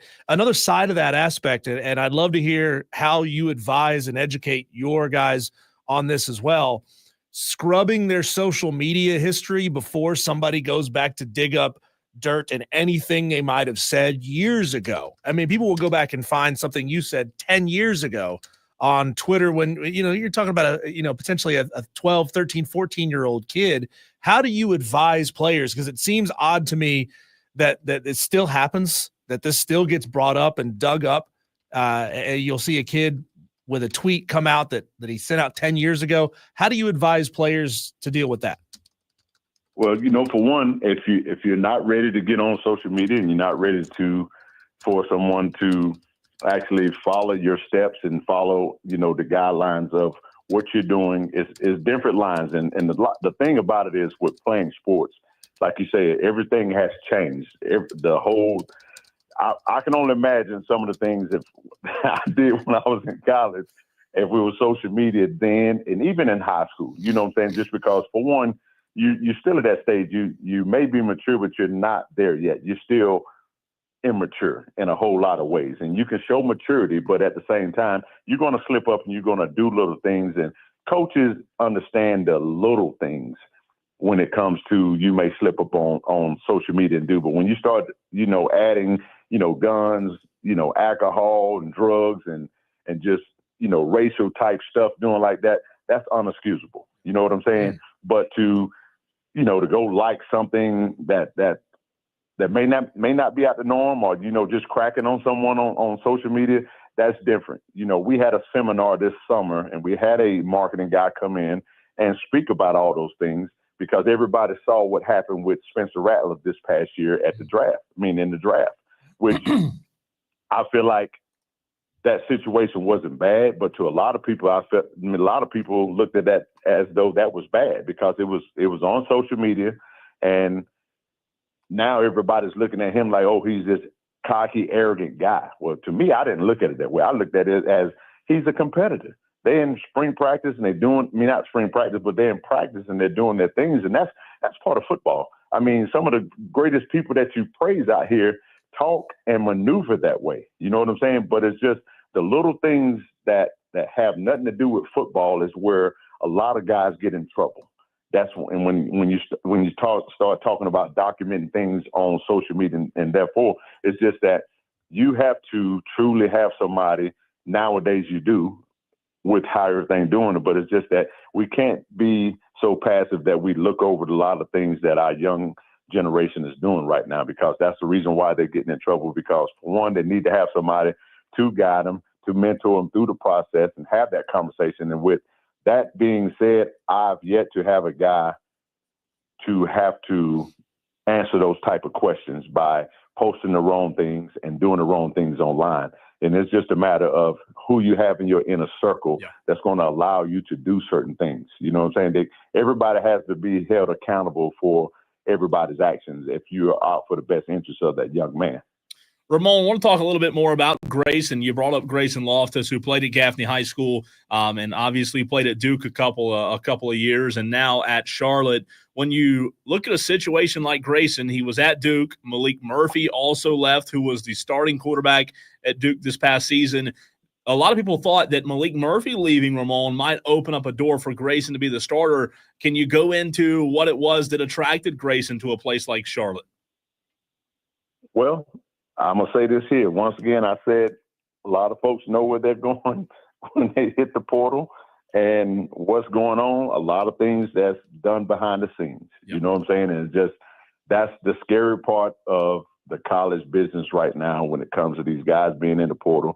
You may think that you're that number one guy, the number two guy, but, up top may have a different scenario. It's just, like I told you, it's professional ball now. I mean, you think that you're signing a scholarship and you're going to get the true benefit of being able to lead that team, then, it's everybody else got different scenarios and different, thinking about in the process what they're trying to do. And with him, he got proactive as well. I mean, UNC Charlotte felt like home. I mean, it's not far, and he's all about family. He wanted to be somewhere to where family can continue to, come and watch him play Saturday to Saturday. You know what I'm saying? If you got to travel, you got to travel. But he's big on family, and UNC Charlotte and the head coach, they said the right things, and he felt comfortable with doing it. Ramon Robinson, RR Elite Quarterback Academy, right here on the Fan Upstate with us. You mentioned it earlier. Things are changing at a breakneck pace in college football. Diego Pavia at Vanderbilt successfully petitioned the NCAA to strike his JUCO year and get an extra year of eligibility, which obviously opens up a whole different facet of development and ability.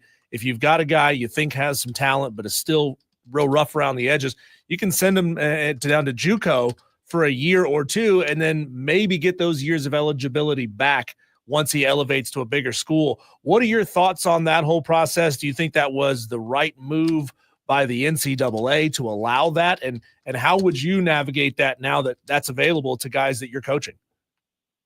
I don't, honestly, I when I saw it, I can't even say that I'm a fan of it. I'm really not. It's just because you get a guy that's, is what, like 6, 7, what is it, one guy, like 7, 8 years or something like that? Like, I mean, when you're playing ball, it's a limit. I mean, I was a JUCO guy.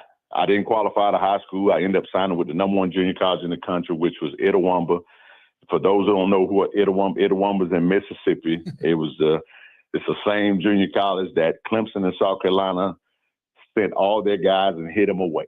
Okay, I mean, you're talking about from Deuce Staley, you're talking about to Wardell Rouse. I mean, I can keep going. Joe Horn, myself and the other guys went to that school. Jason Ferguson. I mean, they went there, and you talking about that was the nitty gritty of it. There's a reason why you went to JUCO. You went to JUCO because you didn't qualify on certain things, right? You didn't qualify. You didn't pass the SAT, or your grades were too low, right?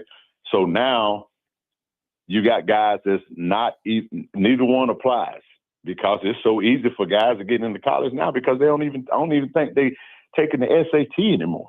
I mean, it's just all about how high your GPA.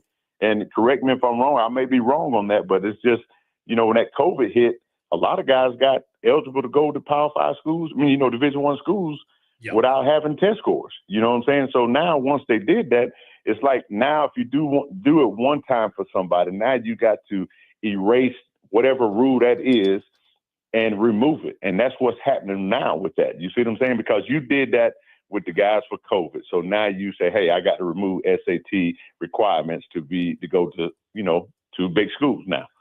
So now you're talking about a guy that might have had a situation in junior college. He got approved. Now he got awarded this. So now what you doing? You backtracking, trying to award everybody back a year. Well, guess what? Guys, we need to go back and play too then. But it's beyond me. And I truly don't feel like it's right just because of the whole thing of it is you go to JUCO for 1 or 2 years, depending on your situation, and you got 2 years at your other college. That depends on, and it may be 3. They can redshirt you. Depends on if you played or not, so forth. But as far as that rule, I do not like it. I do not like it. I think 5 years is the limit. And if you can't get it in 5 years, man, something ain't right. And to your point, Diego Pavia is 23 right now. He'll be playing college football as a 24-year-old next year, which is just seems absurd, right? Yeah. So my thing of it is, you having all these years. So how is that looking to the guys on the next level? So that's obviously you talking about development and all this and that, man. That's a long time to develop. If you ain't developed by now, something ain't right. I mean, you're talking about 8 years, 7, 8 years. I mean, first of all, 3 of those should be already playing on the next level. If you're not dominating at that level and you 7, 8 years in the league, man, time to go to work. Ramon, absolutely appreciate you hopping on with us as always. We love having you on every few months. You're the best, man. Real quick, snow or no snow? Which team are you on this weekend? I don't think it really matters. Hey, you can't fight the man upstairs, brother. There you go. I appreciate it. Ramon, we'll talk to you soon, man. All right, thank you. Ramon Robinson, RR Elite Academy. Always great stuff. You always get a little insight from Ramon every single time he's on. Yeah, we love bringing him on and getting that level of insight into how advisors are who are these mysterious advisors telling a kid where to go, what he should do. And we got a little insight into that right there. Good stuff, man. When we come back, Cole, we'll hit our daily wires. That's coming up next.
Great conversation with Ramon Robinson there. Remember, you can catch it again on the podcast at thefanupstate.com or on the free Odyssey app. It's time to check out what else is going on in the sports world. These are our daily wires. This is the buzz happening around the sports world. Falcons GM Terry Fontenot was quoted yesterday saying that Kirk Cousins is a great man, and he's been great support for Mike Penix, a great teammate, great support for everybody in the building. So we're very confident moving forward with him as the backup. He has confirmed that Kirk will be the backup, a $90 million backup. That is a very, very, very expensive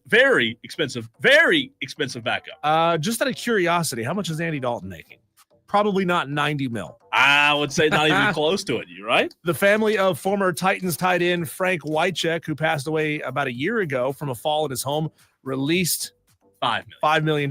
Released Frank's diagnosis of stage 3 CTE, confirmed by a study at Boston University's Chronic Traumatic Encephalopathy Center. Wycheck's daughter, Deanna, said in a statement, quote, "Our hope is that NFL alumni who believe they are suffering from CTE will be given the much-needed resources and guidance prior to their symptoms reaching a debilitating state." A lot of big words there. Yeah, it's try saying that 5 times fast. I guarantee you're going to mess it up.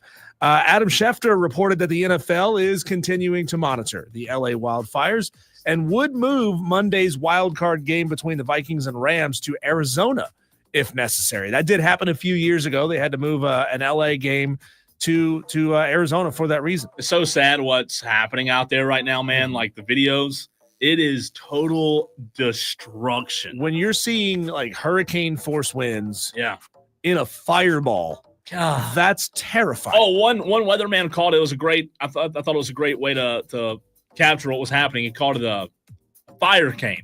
Because there's a hurricane and a firestorm combines. Southern California is literally Mordor right now. Brazilian forward, soccer player, by the way, Neymar has announced that the 2026 FIFA World Cup will be his last competing in the World Cup, expressing confidence in Brazil's qualification. He also hinted at a possible reunion with former teammates Messi and Suarez at Inter Miami in MLS. So there you go. MLS getting more aging stars from across the world. But if we can get Neymar here in the U.S., that's a big deal. Rob Brown Show would love that. Yes, he would. He wouldn't stop talking about it. Tennessee Titans are reportedly interested in interviewing Matt Berry, the Seahawks senior director of player personnel, for their vacant GM position. Oh, not the Sports Center guy. No, not that Matt Berry. This Matt Berry has been with the Seahawks since 2008. Gotcha. Makes sense. Last night, Furman defeated the Citadel 67-63 in overtime. They outscored the Bulldogs 9-5 in overtime. A little programming note for you. The game between Furman and Wofford that would have been this coming Saturday has been postponed because of the weather. They're going to play at 7 o'clock on Monday night, which you'll be able to hear right here on the Fan Upstate. South Carolina fell to Alabama last night. Oh, another big loss for the Gamecocks. 88-68 was the final score. Alabama's Mark Sears had a huge night, 22 points and 6 assists, hitting 4 3-pointers in the game. The leading Gamecock scorer, Jacoby Wright, led the team with 20 points. If you go back and watch that game, Cole, bench production, a big problem for the Gamecocks still. Still hurting them. They had Morris Ugasuk, I think is how you say that. Sounded good, yeah. He was on the floor for 23 minutes. Arden Conyers was on the floor for 19 minutes and combined for just 2 points between the two. Yeah, I turned it on when I got home, and boy, when I got home, it was already out of hand. Yeah, they got ugly, which, you know, this Carolina team should have enough talent to hang with teams. I just don't know they have enough to win a lot of these big games. A couple bits of news coming out of Las Vegas. The Raiders fired GM Tom Telesco, and they are interviewing Robert Saleh for their head coaching vacancy. I don't understand that. I don't understand. Well, a lot of people think the Jets did Robert Saleh dirty. They do. I just don't know if I'm the biggest Robert Saleh believer or not. We'll see, though. We'll see. On3 Sports is reporting Notre Dame's locker room is dealing with a flu outbreak. We'll see if that affects them tonight. Bad timing. Yeah, real bad time. Carson Beck has plans to enter the transfer portal. His name is being linked to like 5 or 6 different schools. Nobody knows because he's not even in the transfer portal yet. But as Ramon Robinson just said, these guys getting in the portal, they already know That's where right. they're going to go. Yep. Shane Beamer announced yesterday that the 2024 football team had a higher GPA than any other team in program history. How about that? How about that? Smart guys bashing heads into each other. Smart Gamecocks. And finally, Cole, 5 p.m. today, so just 7 minutes from right now, we'll have tip-off of Texas A&M at number 2, South Carolina in women's basketball. This will be obviously their first game without Ashlyn Watkins. She's out with that ACL tear. And you mentioned the Furman-Wofford game being postponed on Saturday. The guys, whoever works at the well and has to flip the court from basketball to hockey, they're probably relieved, jumping with joy. Not only did Furman get postponed, the Swamp Rabbits game Saturday night got postponed. They were going to have a basketball court in there. A few hours later, have a hockey game, and a few hours later, have I believe, Chris Jansen country concert. All within like 9 hours. That's when you earn your money right there. Yeah, so it's all been postponed. If I said canceled, I apologize. I believe postponed is the right word there for that. Speaking of you can't right, cancel Wofford Furman. No. You gotta play it Monday night. Hey, we'll play it Monday night. Might cut our show a little short, but it'll be okay. We need you, Tolos. I mean, wherever you are, Spartanburg, Greenville, Anderson, Five Forks, Somerville, wherever you are, we need your participation in the very next segment. It's one of the most popular segments we have on the Fan Upstate. It is the TOLO Takeover. Whatever you want to talk about, the airwaves are yours. Call the show now. Get in line, 844-FAN-PHONE, 844-326-3663.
Well, Diesel, sometimes our Tolos, they want to talk about something. Sometimes it's sports related. Sometimes it's not sports related. Maybe they had a bad day. They need a vent. They had something happen. They just got to get it off their chest, right?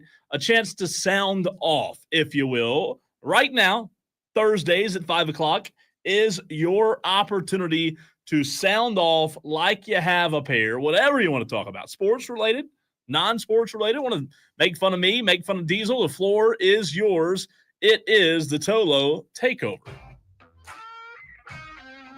Okay. It took me 1 hour to get $14.65 worth of gas. My God, if I don't get that extra cup of sauce, I'm coming back in. I ain't waiting in line. Okay, I saw some stuff on the internet that really got me going. Y'all have got me conditioned that I got to say thank you every time I call you guys. And when it's the TOLO Takeover, I kind of want to just call and be angry for a minute, but I got to start off being all cordial and say thank you for taking my call. You don't have to.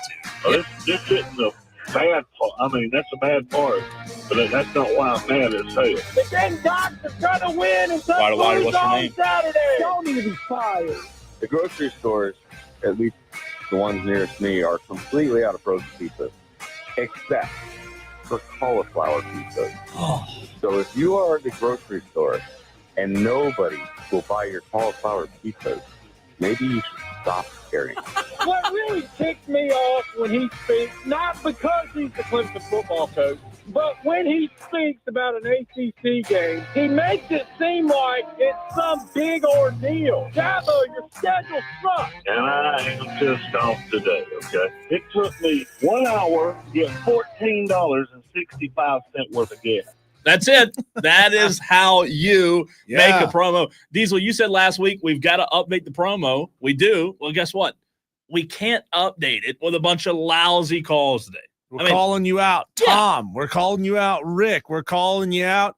Well, we got Dewey on the line, so we're going to find out what Dewey has to say here in just a second. And DB. Where's Dan, DB? We're calling you out. JD and Matt Craft, all of you. And also the Tolos who are out there listening, because I know there are thousands of you out there in the upstate who have never called before. Oh, I don't really call the show much. I don't really like talk. I don't want to hear it. Diesel don't want. We don't want to hear. You can even call in and complain about your wives and your kids if you want to. They're not listening. It's okay. Sometimes I realize your little kids are jerks, and you just want to talk about it because you feel like you can't say these things to your wife. That's right. You can say these things to us. You sound off whatever you want to talk about. Like I said, if it's sports related, great. If not, no biggie. Here's the number. Put it in your phone. Everybody, do me a favor. Open your phone. If you're not driving, open it. Swipe up. Do your Face ID. Go to your phone. Once you open the phone app, type in 844-326-3663.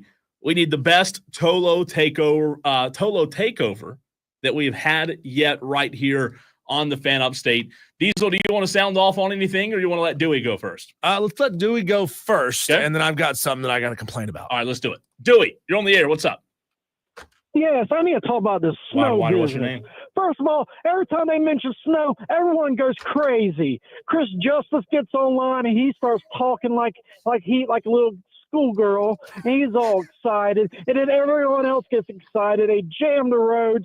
Then they go to the store and buy bread and milk. And why in the world would you buy milk when your power's going out? That's about stupid. And eggs. Are you going to fry eggs on a... You're stupid.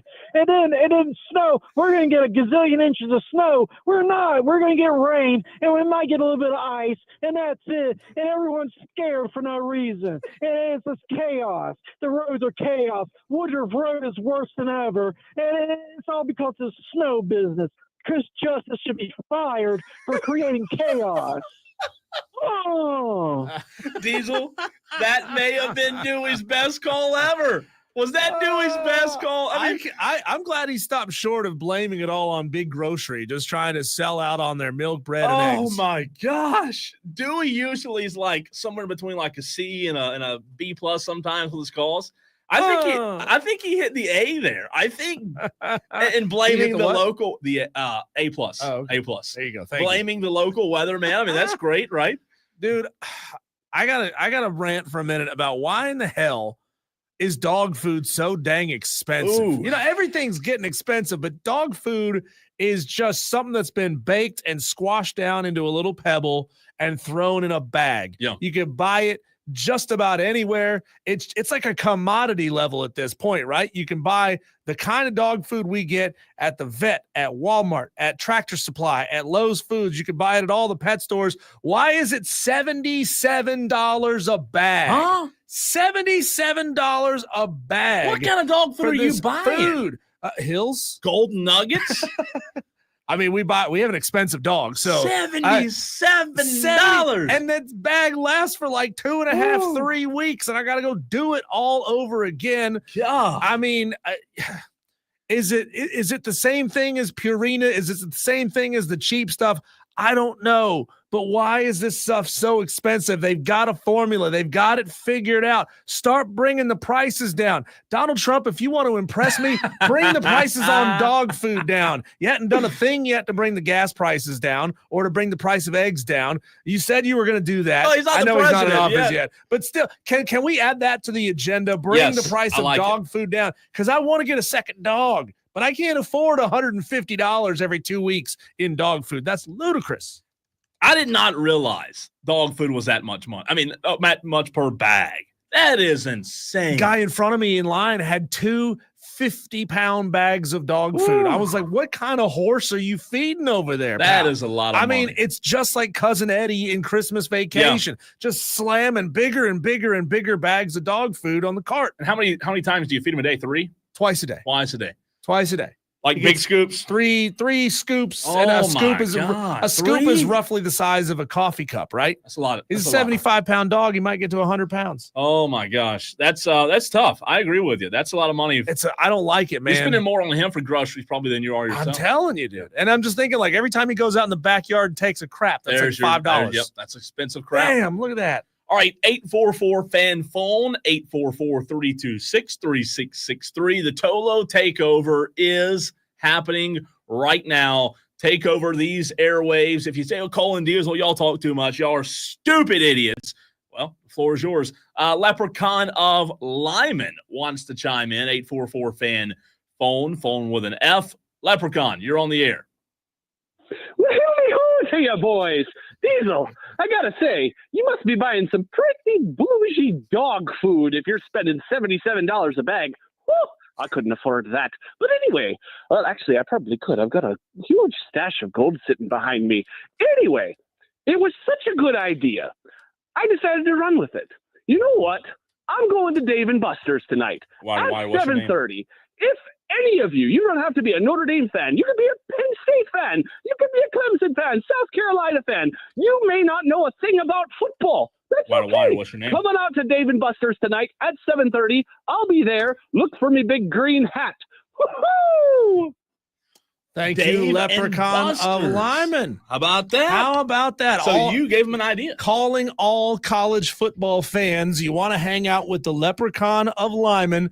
Watch the Notre Dame game tonight. He is going to be at Dave & Buster's, Woodruff Road in Greenville. That's awesome. How are they going to spot you, Leprechaun of Lyman, though? Are you going to be the guy that's like 3 feet tall? I think he with has the green to wear hat? a leprechaun. Yeah, I think he should. I think you got to dress up. I maybe at the very least, you have to be dressed like the leprechaun on the field at Notre Dame. You I'm going to should. need to borrow a couple of doubloons so I can afford this dog food, man. It's crazy. That's awesome. That's awesome. I would go, but I already have plans. Sorry, Leprechaun, but I appreciate you doing that for the Tolos. Leprechaun of Lyman's fantastic. All right.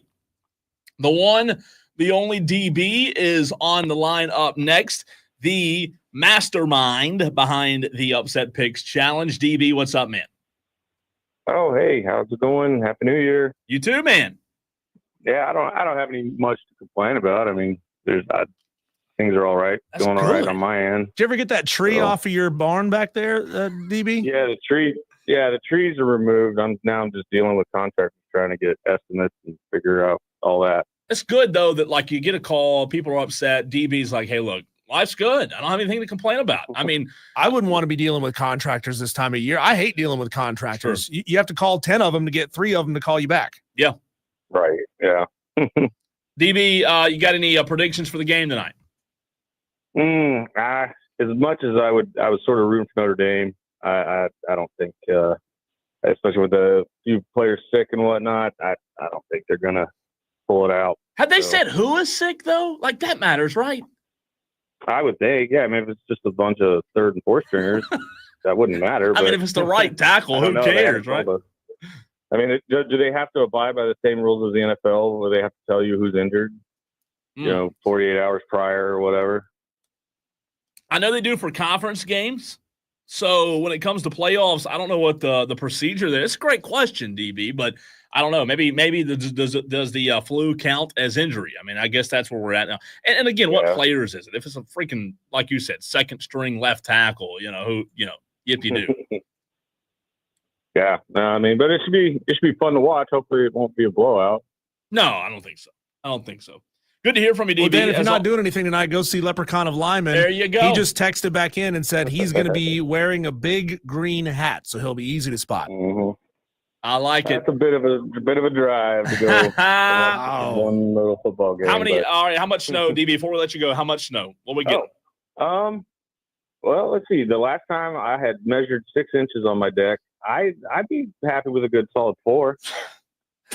Because I live north of 85, so I think it's easily possible.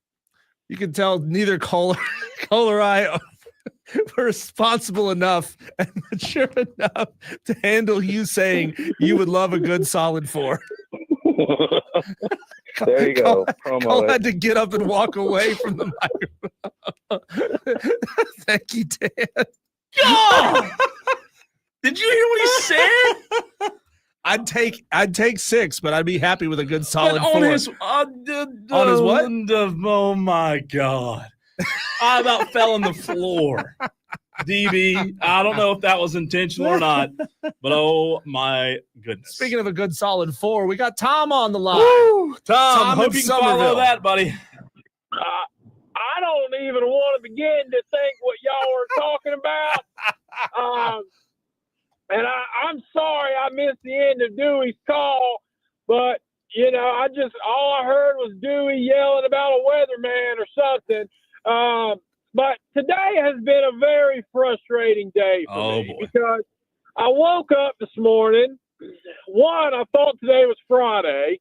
Woke up this morning, went to the gas station, find out today's Thursday. Well, then I'm like, I'm going to watch the football game tonight. I still cannot pinpoint who I think is going to win this football game. And now I've got to go to the grocery store for the wife to buy a bunch of stuff, and she ain't even going to be home till Saturday. So why do I have to go to the grocery store tonight when she's not going to be home till Saturday? And then as I'm sitting here in the parking lot of the grocery store, I got to figure out what I want to make to eat to watch the game tonight, and I cannot decide. So, Cole, tell me, what do I need to fix to eat to watch the game tonight? I think you go tonight. How about you're in Somerville, right? Plenty of bread? I am. No bread here. Am. How about sliders? Oh, that's a good idea. Sliders? You like sliders, Diesel? Tom, I love sliders. I'm going to throw a suggestion at you, and you can get them out of the frozen food section, and it should be real easy to do. How about a big old juicy meatball sub? That sounds good, too. So here's the thing. If I go sliders, since Cole suggested sliders, Diesel, you give me a side. A side to go with sliders. I like crinkle cut French fries, and I like the ones that are double breaded so they're extra crispy. Hey, y'all just decided dinner for me. I like that. I appreciate it. I like that. But seriously, who y'all think's gonna win this game? It's hard to Penn pick State. because both defenses are really good, and offensively, you don't ever really know what you're gonna get out of each quarterback. So I'm in a tight spot here. I don't know what to go with. I got Penn State by 7. I got them by 3. I got them by 7 because Notre Dame's offense hadn't done much in these playoffs, and apparently everybody's got the flu. Yeah, that's true. That's true. I saw that today on Twitter. So we'll see. But, I'm excited. I hope these 2 games tonight and tomorrow are good. I hope they're competitive. And good luck stopping Ohio State.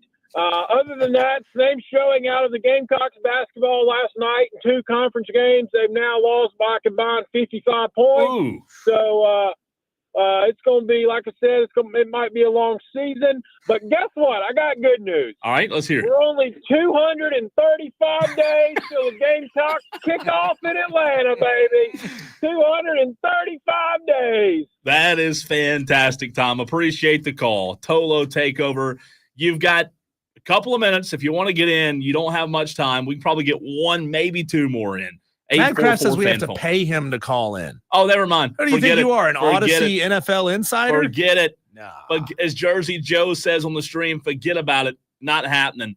Not happening at all. 844-326-3663. Pathetic. Honestly. Texter says, I wouldn't buy it unless the vet told you to do so, but that's your call. Purina has formulated brands that are cheaper. Well, guess what? The vet told us to do so. Oh, bingo. Pow. So they're giving you what kind of dog food to buy? Yeah. I mean, look, if you buy a Ferrari, you ain't putting 88 octane gas in it, are you? No, not usually. No. Not so usually. there you go. That is that's still mind-boggling. 70 plus. We made change. He's also on puppy food, so we're about to change his food soon. Yeah. Texter says, Diesel, try, what is this? 2 ASPCA certified English cream retrievers. Mm-hmm. They cost more to eat than me for a month. Michael and he has two of them. That's what he's saying. Gets it, yeah. What's that? English ASPCA. I don't know what it stands for, but it's like an animal rights organization. Oh, I didn't know that. Yeah. I did not know that. English cream receiver. I don't know if I want to Google this on a company Yeah. Company put laptop. retriever. Don't put receiver. Oh, okay. Thank you. Trey in Kentucky says on the text line, Penn State will win the game. Darn cold, even down south. Go Nipply Lions. That's a beautiful dog. You got two of those? Is it really? That's a gorgeous dog. It's a golden retriever, but it's all white. Oh wow. Albino. Kind of looks like a Great Pyrenees, but it's a retriever. Oh, I'm looking at it now. Yeah.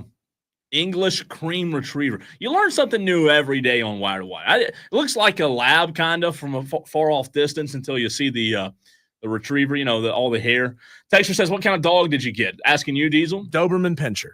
Big old dog. I mean, a big one. And Cole, I've never seen a grown man melt as much as I have when Cole met Brago. Mm-hmm. Cole just like sat down on the ground and just let Brago just all over. Oh, I love dogs. All over. I love dogs. I mean, I'm a dog guy. I really do. Yeah. And he's a puppy who's just like, yes, please let me climb all over you. I'll climb on you. I'll lick you. I'll bite you. I'll nuzzle you. I'll do all the things. And he's a puppy, but he's huge. Yeah. He's huge.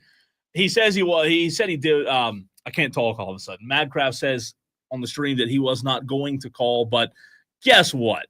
I guess you're going to have to pay him, Diesel, because Madcraft called. Last caller, TOLO Takeover on this 9th day of January. What's up, Madcraft? Takeover. This is my spot, so I'm going to speak. Correct, right? Correct. All right. Floor is yours. We're gonna have to cut you off after about 2 minutes, okay? So whatever weird conspiracy theories you got about why Miami didn't make the playoff, we need to move you're gonna on. hate it. You're gonna hate it. Tolo's out there. I don't know if y'all caught Monday Night Raw on Netflix. It was awesome, man. It was awesome. Some of the greatest matches. The Rock was out there, man. John Cena came back. A lot of big names. A lot of cool matches. Who else, Madcraft? Who else besides The Rock? Tables. And who else? What other matches? Tell us. Cody Rhodes, Roman Reigns. You're making this Seth up. Rollins. You're making this up. You didn't watch. You did not watch. Yeah, I watched the whole thing, man. Oh my God. You know who Madcraft sounds like right now, Cole? From Jackson's Bayou, Mr. B. Hello, Jim. Is it possible Hey. to speak to Captain Yeah. Captain Encino? I noticed sometimes when you are wrestling or opening up a can of whoop ass, as you like to say, you seem to be sweating quite profusely. Yeah. I was wondering if perhaps you might need the services of an experienced water boy. Hey, is that Randy Macho Man Savage? No, that's God, what's his name? He was in I'm trying to remember this guy's name now. This wrestler. So what's happening here for those Tolos out there that don't know? We don't talk wrestling, but Madcraft is sabotaging, taking over The Big Show. It was the Big Show. Oh, the Big Show. So, I mean, what do you want us to do? You want us to start watching it? I mean, it's not going to happen. Not going to happen. No. I was just doing a takeover, funny takeover, man. So, was it worthwhile? I mean, the whole Netflix thing. I mean, I so many old. I will be honest with you. I know that y'all, like you said, y'all don't really like it that much because it's scripted and fake. You know, it's scripted. Mm-hmm. Now, you can say fake all you want, but I know that if I jumped off a top rope and landed down onto something hard like that, you're going to get hurt regardless. Like, that's going to hurt. Yeah. I mean, I don't care who you are. And you're doing that over and over and over again over the course of like 30 minutes. Still fake, yeah. I mean, none of us have ever doubted the athleticism of being a wrestler. It's just fake. Oh, yeah, of course. Yeah, of course. Well, I mean, again, no. It's just kind of the scripted aspect of it. It's the storylines that are really the more, get everybody involved. Okay, so I'll give you one. I'll throw you a bone. Why don't I just watch Days of Our Lives instead? Why do I need to watch wrestling for that? That's true. They got stories on that. They got stories on Real Housewives. Madcraft, I'll throw you a bone. Seriously, all kidding aside, because I don't watch. Tell me why and what the best storyline in wrestling is right now that I should be intrigued about. In wrestling right now? Yeah. Well, in right now, it's John Cena's final tour. Okay. So John Cena is wrestling for his final year in the WWE, and he's closing loose ends. So he's going to be opening up a can of whoop butt on whoever he feels he needs to, or whoever the guy writes in the script for him to, right? So old guys kicking ass. That's the most compelling storyline in wrestling right now. That's just one. Cody Rhodes has still got to play his match. He's still champion.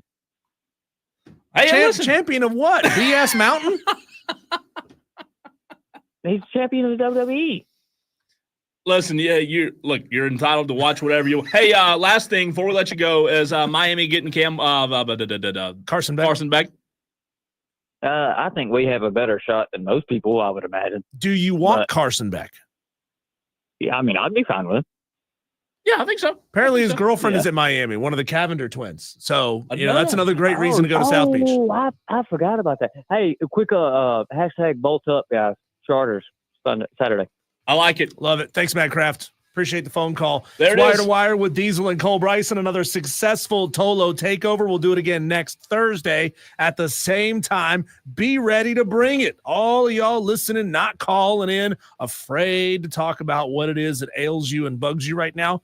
Save it up for next week. We'll be ready for you. When we come back, Cole, which sport needs a quote-unquote change of scenery? If we could change the sports calendar, what would we move? That's coming up next.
I guess we got a little overtime in the TOLO Takeover. I do believe, Cole, this may be Rick calling back in for the TOLO Takeover. Now, if this is Rick, and it is Rick. Okay, it is Rick. Good. What does he think this is, though? 25 Rick, minutes late. You got to be on time. Help us out, man. Jump in on time. Number 2, Rick, we were debating earlier as we were talking about, the guys who call play-by-play on sports.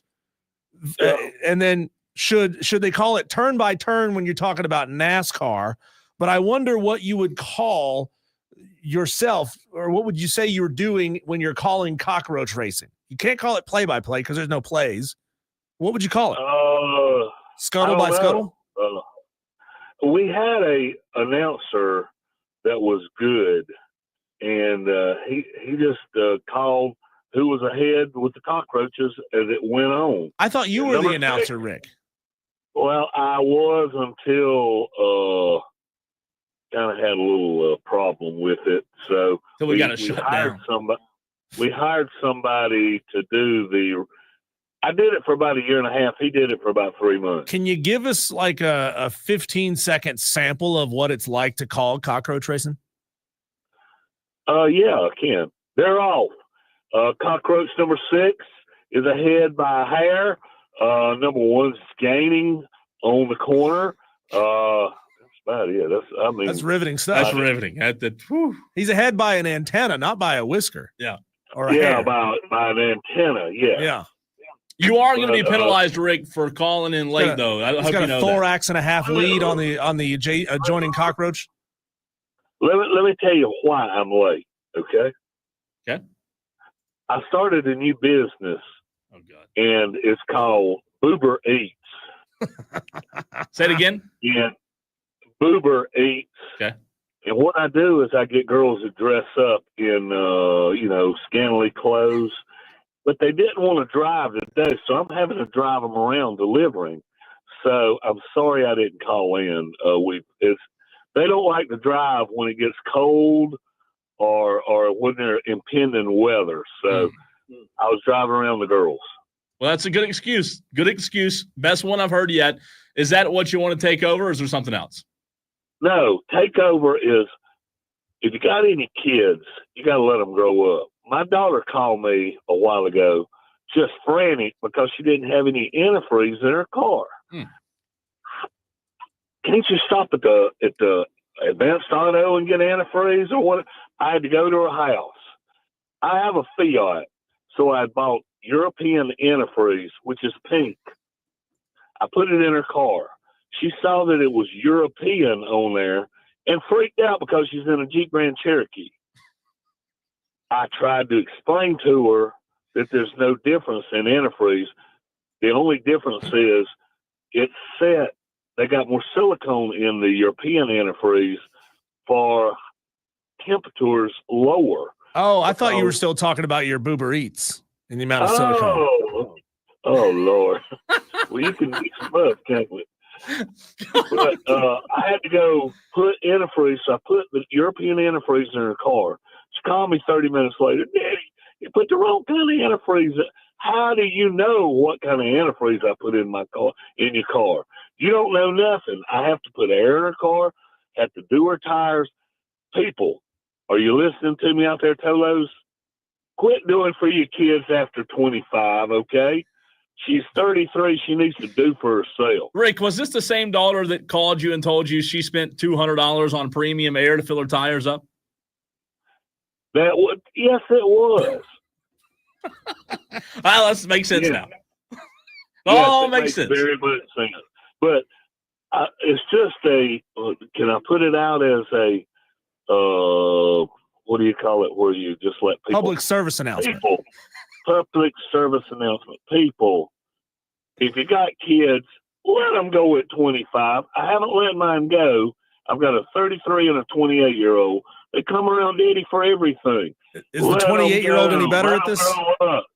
Do what? Is the 28-year-old any better at this, or is it helpless too? I don't. Yeah, he's a lot better. He works at BMW and he's independent, but he still calls me for money. Yeah. And is this the same one that runs the stripper school out of your the ice cream shop? He runs the ice cream shop Monday, Wednesdays, and Fridays when he's Makes off sense. from BMW. Makes a lot of sense. Rick, always appreciate you. Hey, are we going to get any snow? I'm asking everybody that calls in today. I think we're going to get about an inch and a little bit of ice. Just a little bit of ice and about an inch of snow. Thanks, Rick. So,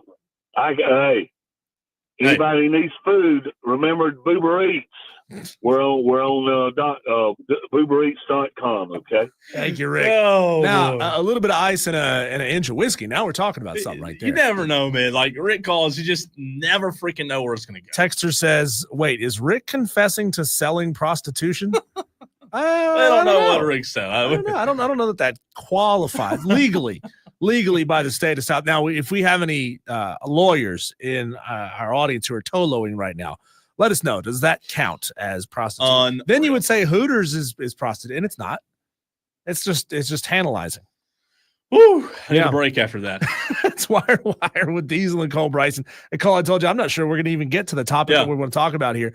We're about to head into, Cole, unfortunately, one of the worst times of year when there's not a lot going on in sports. At least not that, we here in the South and South Carolina, who are a football-hungry state. That's right. We're not going to have much until next September when things really kick back up again. Cole, what sport needs one of those changes of scenery where, you're doing okay where you are, you're not bad, but like if you just moved a little bit, if you took a job at another school, if you just moved your calendar to a different part of the year, adjusted it a little bit, you'd be better off.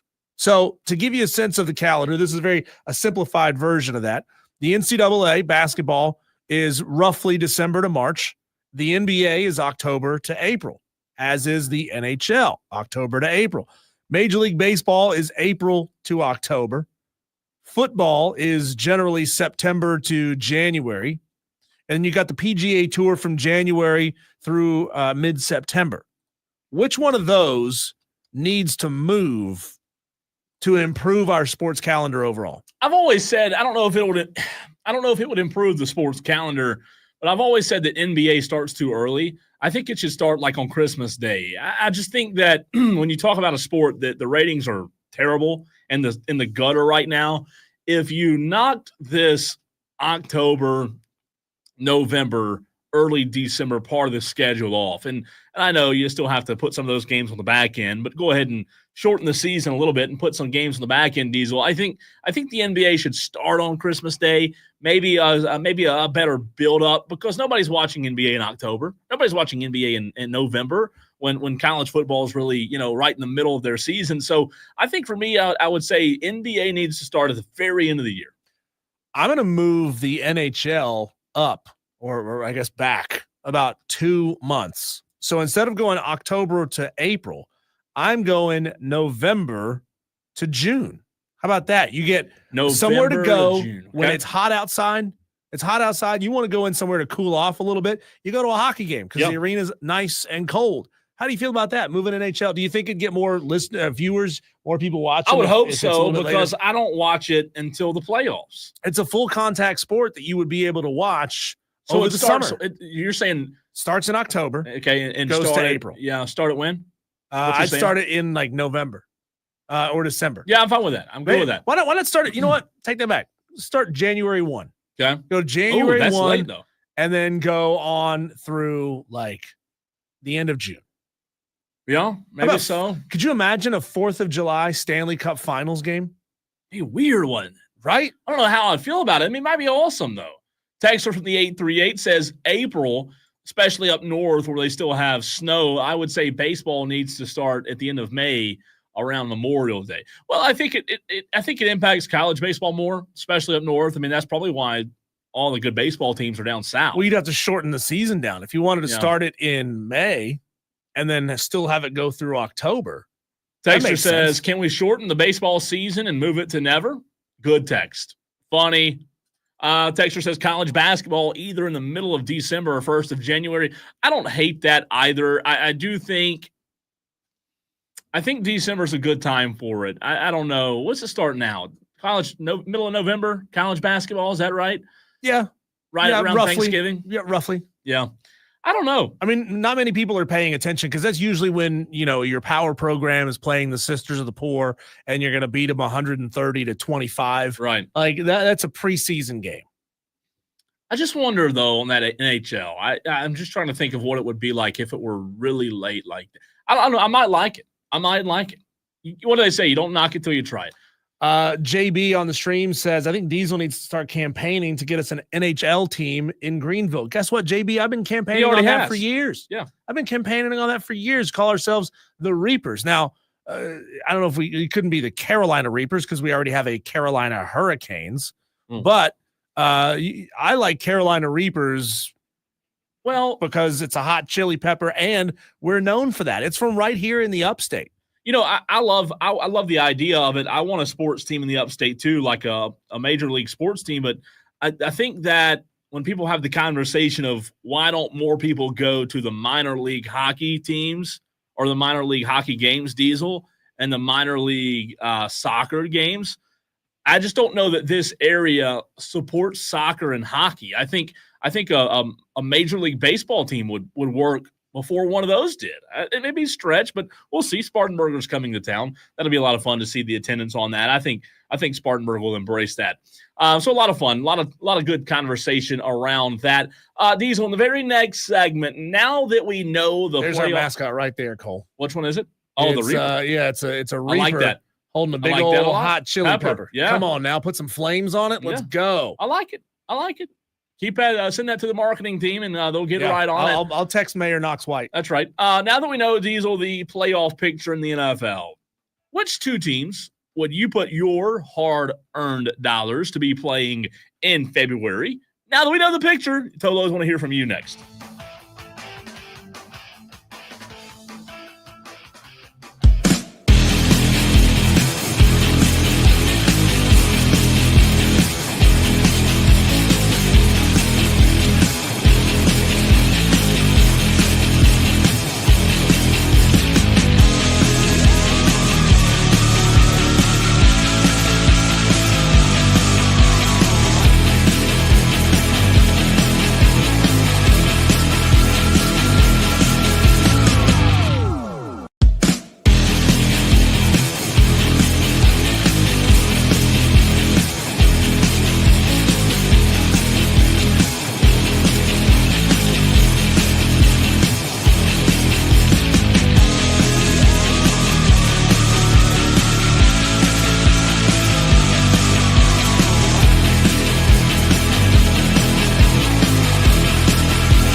Diesel, now that we know which teams are going to be in the NFL postseason that starts on Saturday, NFL wildcard weekend, 2 games Saturday, 3 games on Sunday, and 1 on Monday. If you and I had to take our hard-earned money and say, okay, here's the playoff picture. Now we know who's going to have a shot at the Super Bowl. Who do you think is the best bet? We had Ryan Horvat on yesterday from BetMGM, BetQL. Best bet, Diesel, 2 teams, 1 out of the AFC, 1 out of the NFC in terms of who you think will make it to the big game. Well, it's not smart money to bet against Patrick Mahomes and the Chiefs. Good point. I know that they haven't necessarily been as dominant this year as they have in the past, but that's just a team that knows how to win, right? They figured out ways to win even when they're not playing good football. And maybe this is one of the last rides, because I remember last year people were talking about, is this the year that Andy Reid hangs it up? Maybe Patrick has some little inside knowledge. Andy said, hey, Pat, I think after this year I'm done. So Pat's going to want to go out there and play extra hard. Maybe Kelsey hangs it up too. So I'm going with the Chiefs. Okay. And in the NFC, I'm going out of the NFC. I'm going Lions. It feels cheap and easy to just go scratch like that. Yeah, chalk like that. But I mean, they're playing really good football. Chiefs, Lions. There you go. Diesel's best bet to be playing for the Super Bowl. Which 2 teams, now that we know the NFL playoff picture, do you see playing in the Super Bowl? Diesel again says Chiefs and Lions. Who would it not surprise you, if not those 2? Yeah. Who would it not surprise you to make a run and get there? Well, I've always said Tampa Bay is a team that could be a little bit of a dark horse. I like the pieces they have. If they get hot, if Baker starts feeling himself, I think they have the pieces. And Mike Evans is as good as anybody that's remaining. I mean, he's a really good receiver, man. Just broke Jerry Rice or tied Jerry Rice's record. So I'd say they might be. But Diesel, to answer my own question, I'm going to go Ravens out of the AFC. Last year, one reason is because I picked him to win the Super Bowl. Yeah, but Lamar doesn't win in the playoffs. He doesn't. Last year, when they lost in the playoff game, for whatever reason, they said, okay, we're not going to run the ball. We're going to throw it 40 times in the game. It didn't work. They had no rushing attack. I think they've learned their lesson.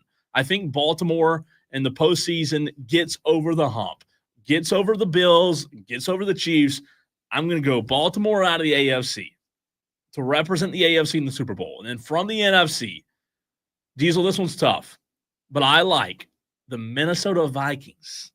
I like what they've done. I was going to say that too, as my dark horse to get there out of the NFC. I like him. Yeah. I know Sam Darnold did not play well the other night, and he did not. He looked like the Sam Darnold that we are used to seeing. The Packers-Eagles should be a good game. Philadelphia is favored. They'll win that game. I think Philadelphia is going to be a really tough out for any team. And obviously we all know, just how good the Commanders and Bucks can be at any given moment. But I think when you look at total body of work, Diesel, I think what Minnesota's done this season is really impressive. So I'll go Vikings out of the NFC, Ravens out of the AFC. That's my Super Bowl matchup. And you, again, said Chiefs. I said Chiefs, Lions. Yep. That's my safe pick, my dark horse.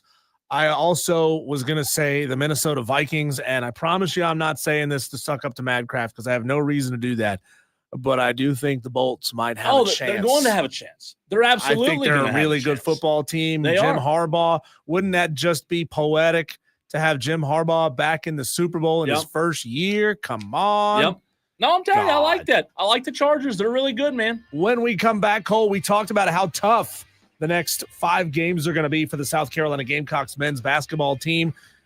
Do the Clemson Tigers face something equally as difficult? We'll talk about that next on the other side on the Fan Upstate.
Going to be talking Clemson basketball in this segment, what they face in their next 5 games. But first, we go to the phone lines, talk to Harold in Greenville. Harold, you've been around the upstate for a little while, longer than some of us have. What's the craziest winter weather that you can remember? Does anything stand out in your memory? Well, I've been here since '66, and I've been encountered with 2 blizzards. Okay. Here, I'm talking blizzards with 12 inches or more snow. Listen, was one 88, Harold? 88. I was reading an article yesterday about it was an old article from a newspaper that said upstate buried, and I think it was like I remember the blizzard of '88. I was that about 4 or 5 years old. I remember That's that. Right. That's right, because I was a truck driver and all that. That's been my profession. Yeah. But listen, over the years, this started with you don't know who I'm talking about, but Bob Hooper on WSC Country Music. He always pinpointed, and it's held true to this day. Our worst systems come out of Texas, and this is where this is coming. That's what scares me. Now, this thing about I hope they're right, but because the only thing, the snow don't bother me. I don't care if it's 2, 3, 4 inches of snow. That's all it is, unless you have to encounter the snow damage that gets out there. You can't even drive in rain. But other than that, it's always the power outages. And me, I'm stuck. If my power goes out, I do have a standby kerosene heater, for an emergency. But it's just, my gut's going to be, my heart's going to be in my gut, however you can call it. I'm just bamboozled with all this stuff, It's Harold, I know you listen to this station all day.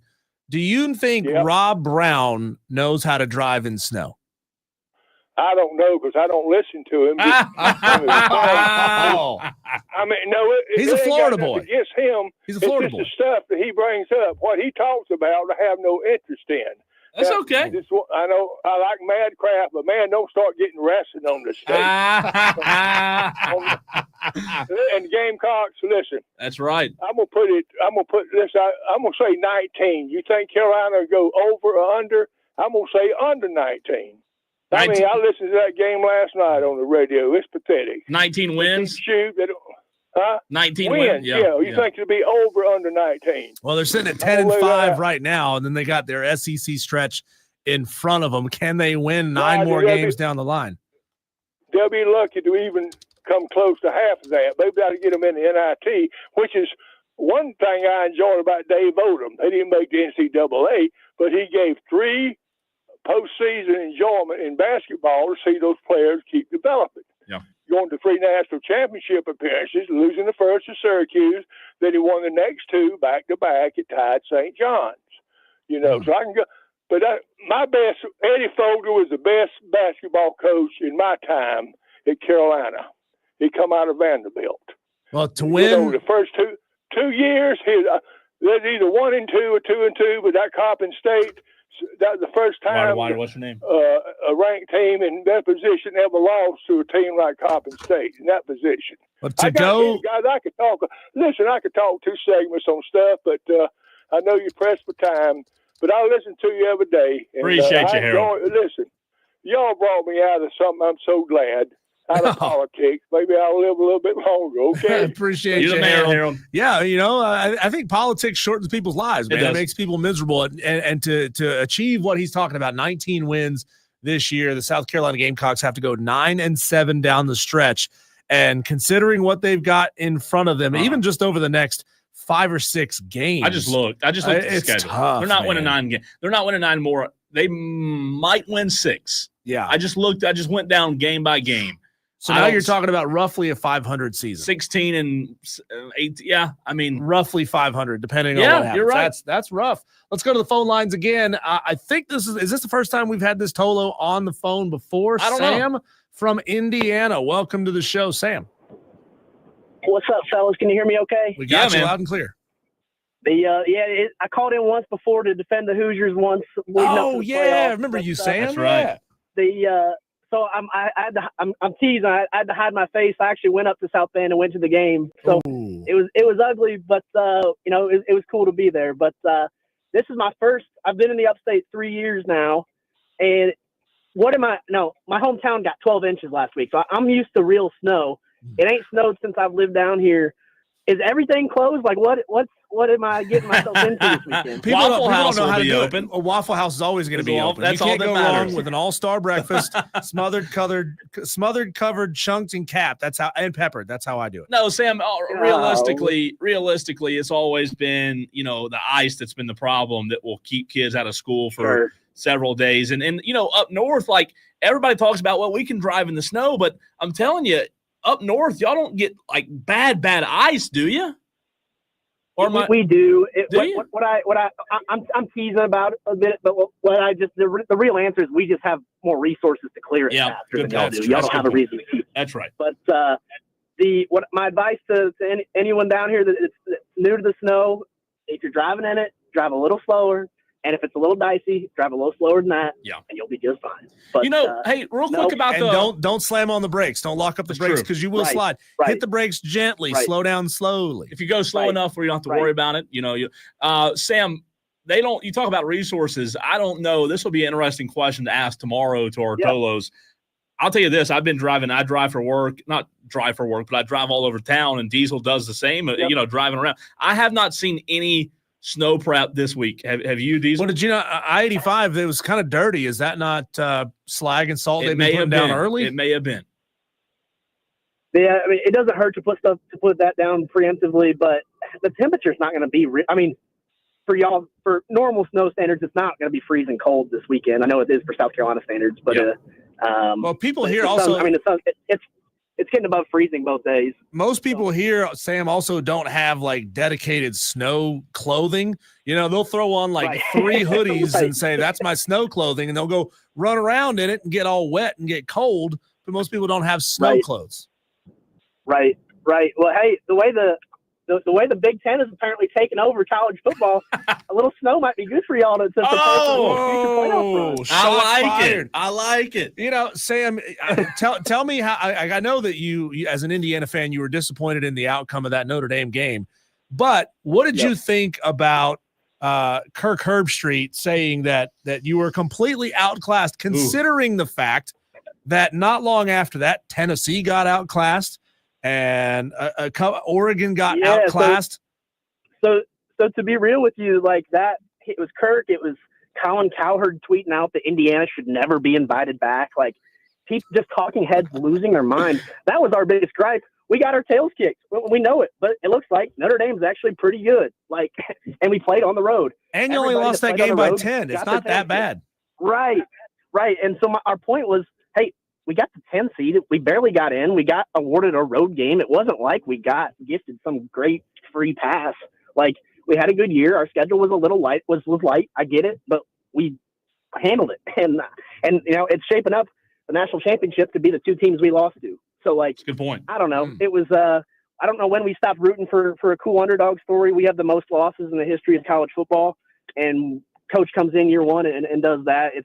I thought people would rally around it a little more, but I guess not. But we've been doing good in the transfer portal. We already got the Mendoza kid from Cal coming in at quarterback, and got a tight end from Tennessee committed today. So, it's encouraging when you've been where we literally come from the cellar of the sport. So it's just cool to be in the mix for sure. Well, bury this in the back of your mind, Sam. TCU got blown out in the playoff a couple of years ago. People don't really talk about TCU getting blown out anymore. They just talk about them having been in the college football playoff. Right. And it's so much easier. Yeah, we all know that all these committee members are guilty of helmet scouting. It's easier to put a team in for the second time because they've already been there before. So you got that you got that in your back pocket. I think what hurt us too was being that very first game of the first year of the 12-team playoff, and everybody was watching it, and it was the first game to react to and all that. So I get all the things, but cool to be there. It's usually we've moved on to football season by October, so it was cool to. Or we've moved on to basketball season by October, so I appreciate y'all. Just wanted to check in and thanks for the call, Sam. Y'all brave the storm for me. Yeah, we'll do. That's Sam from Indiana. It's good stuff. We'll keep it between the lines for you, Sam.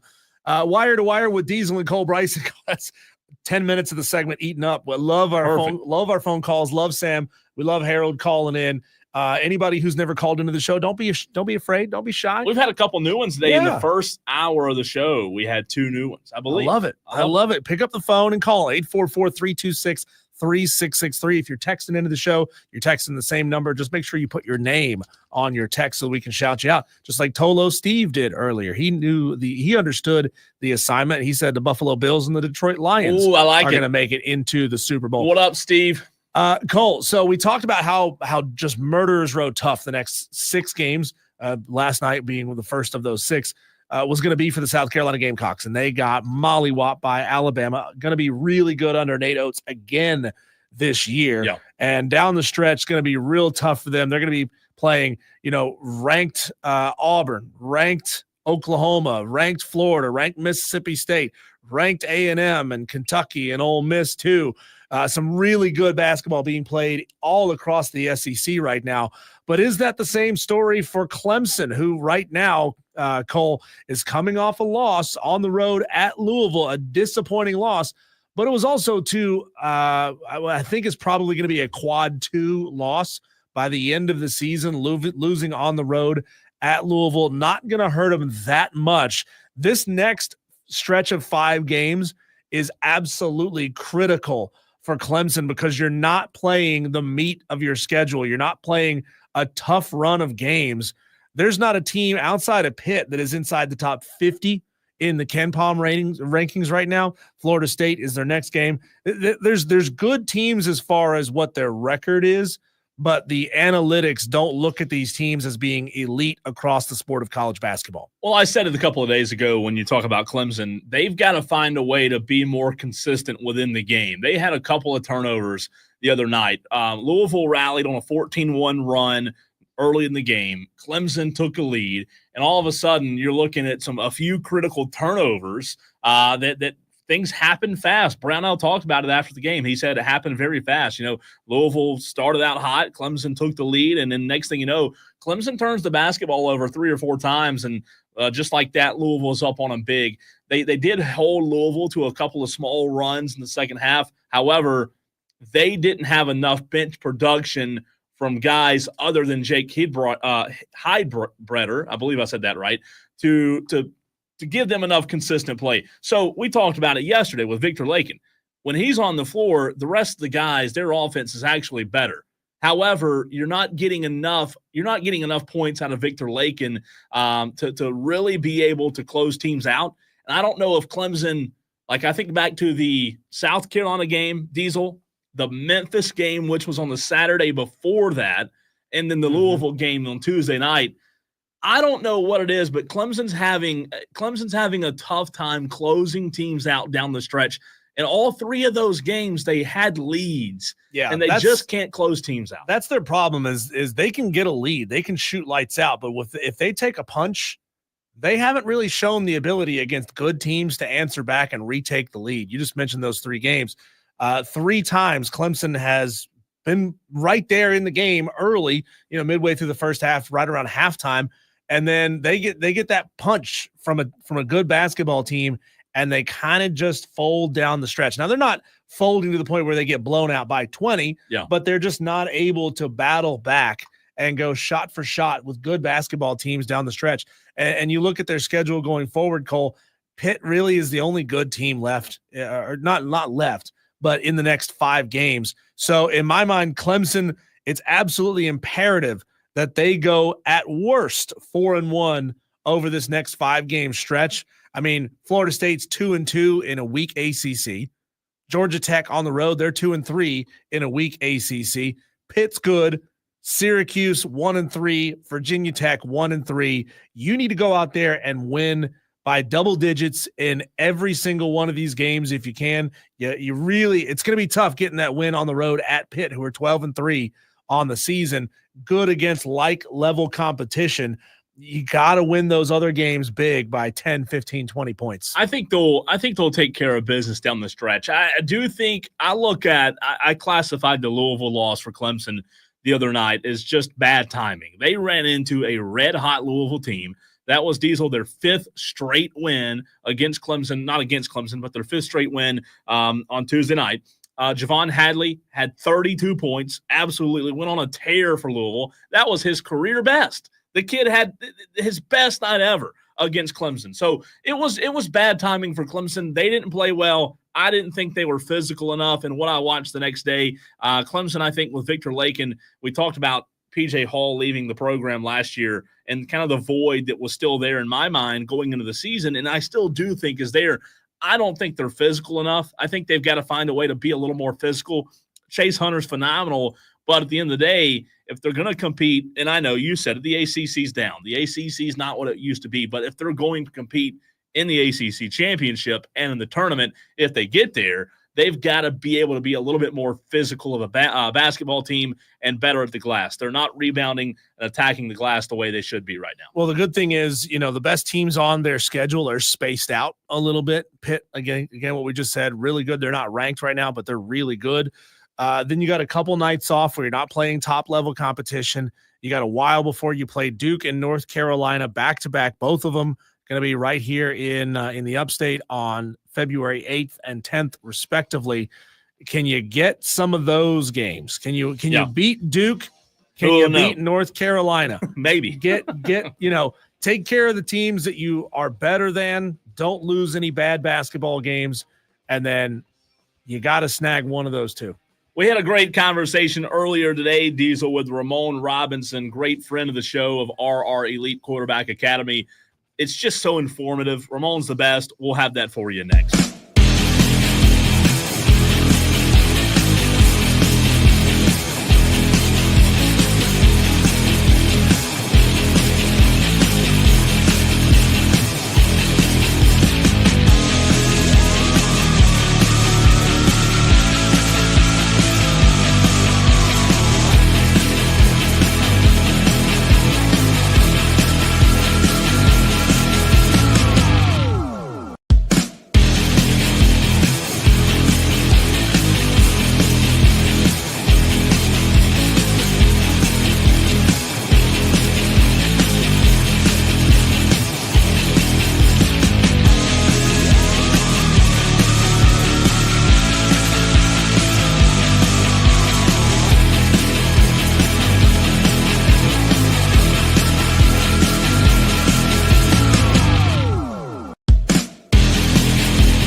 Every few months, we bring on Ramon Robinson of RR Elite Quarterback Academy. Number one, because he's a good friend of the show. Number two, because he's a fantastic interview.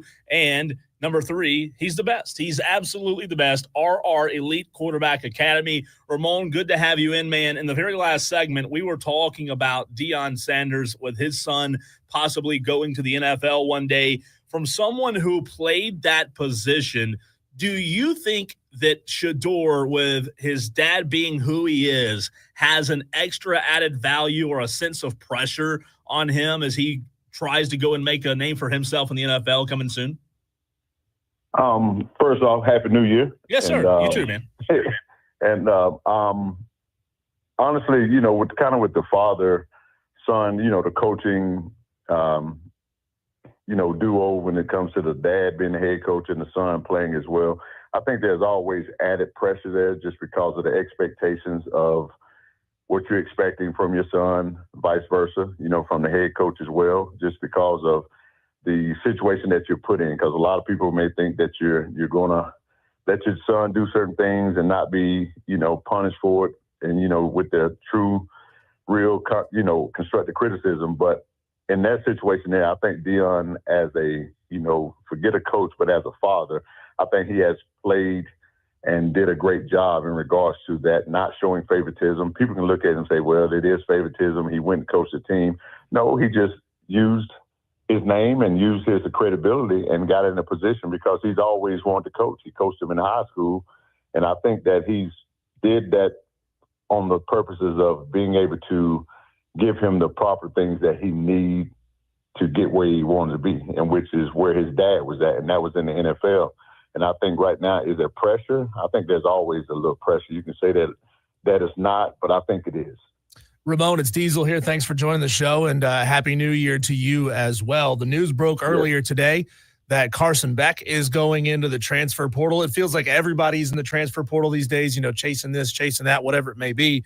How do you address the concept of the portal with the players that you work with as sort of a forward-looking thing? It's like it's coming down the road, and you're going to have to make that decision one day. And if or when somebody that you've coached reaches out to you for advice on the transfer portal, how do you try to guide them? Well, first of all, always, you know, the transfer portal it can make or break you, man. It's good for some folks and it's good for a whole lot of folks. That's because it's more people still in the portal that don't have any jobs. It's still people in the portal from day one. I mean, you know, they haven't been picked up by anybody. And it's a very sketchy and scary situation in regards to, especially with guys that's at schools that went to school on full scholarship and things like I've seen kids that I've trained myself, you know, just got that itch and thought they wanted to get in there, and some of them don't have a home. I mean, and it's just a lot of things that we have to understand too as well. A lot of this stuff with kids going, I mean, not kids, but young men going into the portal, a lot of them already know where they're going ahead of time. And that's when you ask me the question, how do I educate the guys up on it if you're going into the portal? Well, for one, in my job, in my situation, as a consultant and a trainer and a mentor, I try to establish relationships prior to that, you know, just kind of put the bug out there to, you know, just to see what's going on in the transfer portal world, to say, hey, I got X, Y, and Z looking to move. I mean, it's not just something that I'm doing. It's something that everybody's doing. I mean, when you see these kids signing right away, it's not a secret. You know what I'm saying? It's not a secret of what's going on today. You know, a guy be at a school on a Friday, and next thing you know, he's already committed to a school on Wednesday of the following week. You got what I'm saying? Because a lot of these kids know where they're going to land because they're jumping ahead of the process just because of that. If you don't know where you're going and are getting a filler for where you're going, it's kind of a lost world. Especially with the guys that's playing on that high level, you know, Power 5. I think the change to, you know, the P4 level, but it's just Division I football right now is real sketchy and it's real scary for a lot of these guys, especially when you're talking about the quarterback position. It can't be only one guy can play. You know what I'm saying? Only one guy can play. You can see guys, you know, you see schools out here. I think Texas A&M for one. I think Texas A&M might have got 3 or 4 receivers out of the portal. nobody's going to go in there and grab 3 or 4 quarterbacks now unless it's a new coach at a program that says, hey, everybody else is at this program, y'all might need to hit the portal and do that. For example, my quarterback, Grayson Loftus, who was at Duke. He was at Duke. And a lot of things that happened with him, I mean, he got to jump on everything to see what interest was out there. And UNC Charlotte wasn't the only interest. He had quite a bit interest from other schools. It's just that everybody that they're bringing in right now, you look at it, they're signing this quarterback, signing that quarterback. I mean, you have to do things like that, especially when you let the whole room go in the program at that one program. Ramon, I love the portal conversation, and I'm just trying to figure out in my head, in my small brain, if quarterbacks that are coming up, not just quarterbacks, but any player that feels like one day they'll be an asset, do players coming up through high school and going into college now prepare differently at all from any aspect, from on the field to off the field, from their support staff, their inner circle? Is the process different? And if so, how, from a player like you who played pre-portal to now, when these kids, I mean, they're introduced to portal in high school with players transferring left and right year in and year out? Yeah, it's totally different. Cole, trust me, it's totally different. And the thing I would say this here is the times I sit back and watch this stuff, man, and I'm just looking at it, it's just like, man, and you look at it sometimes, even I'm like, man, I got kids already making more money than me, and it's just like, how do you manage that? But it's just the timing of it. But when you say the different things that's going on, yeah, it's a different process. Now when you're coming out of high school, and I saw this coming when I first heard about the portal coming, things like that, then especially when the NIL hit. The NIL hit, I'll never forget, it was a gentleman that was doing our websites and things like that. And he was doing these websites to build up your resume and things like that. So when we would do our QB legacy camps, we would have him speaking on how important it is to go ahead and put your resume online in regards to create your own domain. Somebody, go buy your name. Like, it was a situation where somebody had bought all of Justin Fields' names, I think, at one time. Like, he couldn't even buy his own name because somebody had jumped ahead of the curve, you know what I'm saying, and bought his name. So it was just like, those are the things. And when we did it, we were just like, times are going to change to where you need to, take control of your own destiny and take control of your own name. Why is somebody else making money off your name? So now when you start talking about the process of things coming from high school, these guys are already having marketing agents right now. Okay.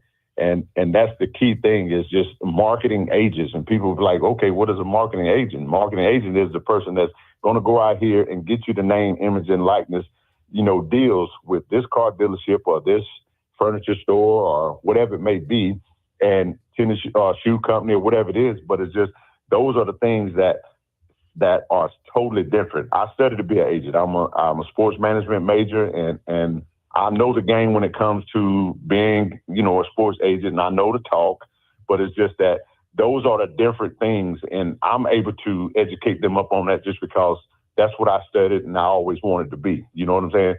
And it's just, those are the things that have to be in place now when you're talking about guys going from high school to college. It's actually, basically, it's high school to the pros right now. Entry to the pros, it ain't college anymore. I just in my opinion, I just feel like it's a pre, and they talk about pre-draft. I feel like it's a pre-draft to the NFL draft. Now, Ramon, that's a really interesting point that you bring up there about getting out ahead of things and buying your name online before somebody else gets a chance to do that. We see it all the time. Somebody will go buy up any iteration they can find, and they're trying to sell it back to somebody.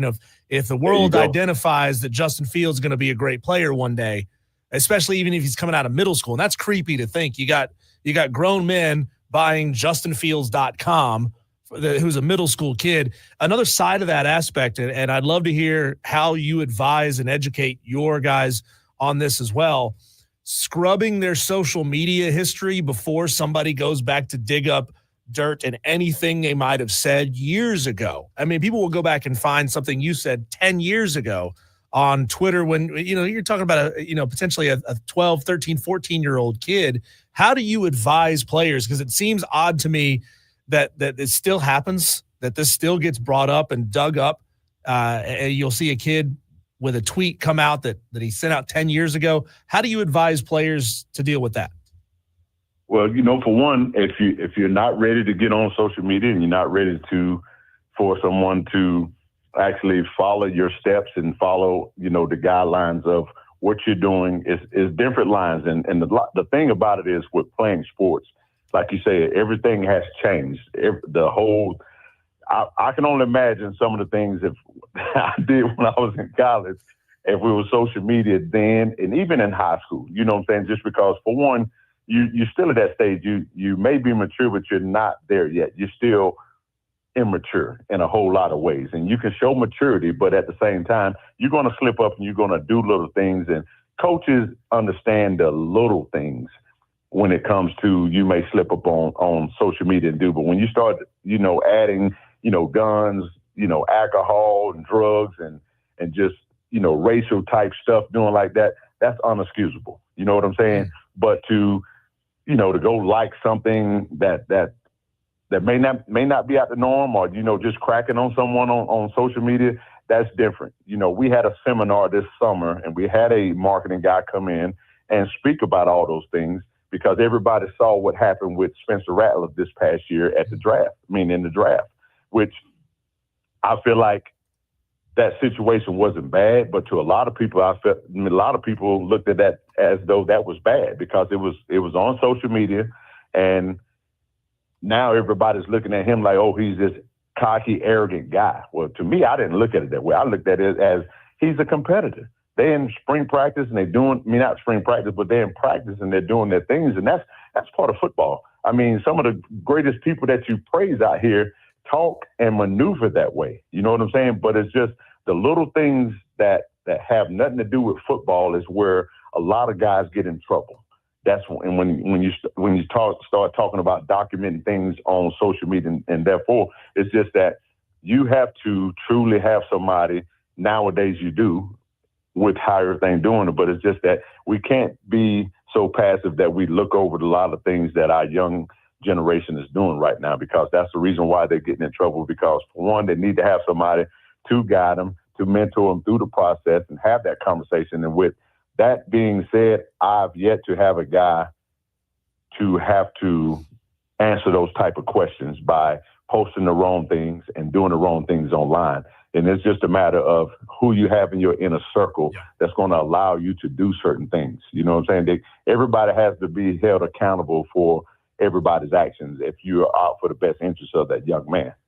Ramon, I want to talk a little bit more about Grayson. You brought up Grayson Loftus, who played at Gaffney High School and obviously played at Duke a couple of years, and now at Charlotte. When you look at a situation like Grayson, he was at Duke. Malik Murphy also left, who was the starting quarterback at Duke this past season. A lot of people thought that Malik Murphy leaving, Ramon, might open up a door for Grayson to be the starter. Can you go into what it was that attracted Grayson to a place like Charlotte? Well, I'm going to say this here. Once again, I said a lot of folks know where they're going when they hit the portal and what's going on. A lot of things that's done behind the scenes. You know what I'm saying? And it's just, that's the scary part of the college business right now when it comes to these guys being in the portal. You may think that you're that number one guy, the number two guy, but, up top may have a different scenario. It's just, like I told you, it's professional ball now. You think that you're signing a scholarship and you're going to get the true benefit of being able to lead that team, then, it's everybody else got different scenarios and different, thinking about in the process what they're trying to do. And with him, he got proactive as well. UNC Charlotte felt like home. It's not far, and he's all about family. He wanted to be somewhere to where family can continue to, come and watch him play Saturday to Saturday. You know what I'm saying? If you got to travel, you got to travel. But he's big on family, and UNC Charlotte and the head coach, they said the right things, and he felt comfortable with doing it. Ramon Robinson, RR Elite Quarterback Academy, right here on the Fan Upstate with us. You mentioned it earlier. Things are changing at a breakneck pace in college football. Diego Pavia at Vanderbilt successfully petitioned the NCAA to strike his JUCO year and get an extra year of eligibility, which obviously opens up a whole different facet of development and ability. If you've got a guy you think has some talent but is still real rough around the edges, you can send him down to JUCO for a year or two and then maybe get those years of eligibility back once he elevates to a bigger school. What are your thoughts on that whole process? Do you think that was the right move by the NCAA to allow that? And how would you navigate that now that that's available to guys that you're coaching? I don't, honestly, I when I saw it, I can't even say that I'm a fan of it. I'm really not. It's just because you get a guy that's, is what, like 6, 7, what is it, one guy, like 7, 8 years or something like that? Like, I mean, when you're playing ball, it's a limit. I mean, I was a JUCO guy.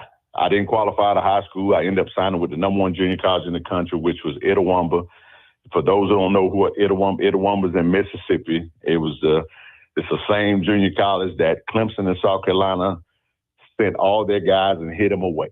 Okay, I mean, you're talking about from Deuce Staley, you're talking about to Wardell Rouse. I mean, I can keep going. Joe Horn, myself and the other guys went to that school. Jason Ferguson. I mean, they went there, and you talking about that was the nitty gritty of it. There's a reason why you went to JUCO. You went to JUCO because you didn't qualify on certain things, right? You didn't qualify. You didn't pass the SAT or your grades were too low, right? So now you got guys that's neither one applies because it's so easy for guys to get into college now because I don't even think they taking the SAT anymore. I mean, it's just all about how high your GPA. And correct me if I'm wrong. I may be wrong on that, but it's just, when that COVID hit, a lot of guys got eligible to go to Power 5 schools. I mean, Division I schools without having test scores. You know what I'm saying? So now once they did that, it's like now if you do it one time for somebody, now you got to erase whatever rule that is and remove it. And that's what's happening now with that. You see what I'm saying? Because you did that with the guys for COVID. So now you say, hey, I got to remove SAT requirements to go to, to big schools now. So now you're talking about a guy that might have had a situation in junior college. He got approved. Now he got awarded this. So now what you doing? You backtracking, trying to award everybody back a year. Well, guess what? Guys, we need to go back and play too then. But it's beyond me. And I truly don't feel like it's right just because of the whole thing of it is you go to JUCO for 1 or 2 years, depending on your situation, and you got 2 years at your other college. That depends on, and it may be 3. They can redshirt you, depends on if you played or not, so forth. But as far as that rule, I do not like it. I do not like it. I think 5 years is the limit. And if you can't get it in 5 years, man, something ain't right. And to your point, Diego Pavia is 23 right now. He'll be playing college football as a 24-year-old next year, which is just seems absurd, right? Yeah. So my thing of it is, you having all these years. So how is that looking to the guys on the next level? So that's obviously you talking about development and all this and that, man. That's a long time to develop. If you ain't developed by now, something ain't right. I mean, you're talking about 8 years, 7, 8 years. I mean, first of all, 3 of those should be already playing on the next level. If you're not dominating at that level and you 7, 8 years in the league, man, time to go to work. Ramon, I absolutely appreciate you hopping on with us as always. We love having you on every few months. You're the best, man. Real quick, snow or no snow? Which team are you on this weekend? I don't think it really matters. Man, hey, you can't fight the man upstairs, brother. There you go. I appreciate it. Ramon, we'll talk to you soon, man. All right, thank you. Ramon Robinson, RR Elite Academy. Always great stuff. You always get a little insight from Ramon every single time he's on. Yep.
Well, Cole, have you put tracks on your vehicle to get to work tomorrow? Are you going to be able to make it? No, I hadn't thought about it. But I might put some cinder blocks in the back or something. That always helps. There you go. We're all going to be here. You are going to be wherever you are. We are going to be right here on the Fan Upstate. Of course, breaking down this Notre Dame-Penn State game that is just minutes away from kicking off. They say 7 o'clock. Really, they mean like 7:15. Yeah. No, 7:30. 7:30. Oh, okay. Yeah, so it'll be 7:45. So 7:45 is what they really mean. Of course, we'll be breaking that game down. I think Riley Leonard's going to get exposed in this one as not being able to get it done against top-level defenses. So we'll see how this one goes tonight. It's going to be a fascinating game to watch. Of course, coming up tomorrow night, we've got the Texas-Ohio State game, which if I had to pick one of these two, Cole, to be a blowout, and I hope neither one of them are because so far the playoff has been really disappointing for the most part outside of that Texas-Arizona State game. Yeah. If I had to pick a blowout, I think it's going to be tomorrow night. I think Ohio State might just blast the living hell out of Texas. God, I hope not. But at the same time, like for those people who I don't know why people would ever do this, but for people out there who do call themselves SEC fans and are just diehard SEC, what would Ohio State blowing the doors off of Texas do to them? I mean, it could be detrimental. Yeah, we talked about it with Chris yesterday. Everybody wants to kick you when you're down, and that's in a way, you could say that's a sign of respect because everybody's coming after you. Everybody's circling like buzzards trying to get their pound of flesh.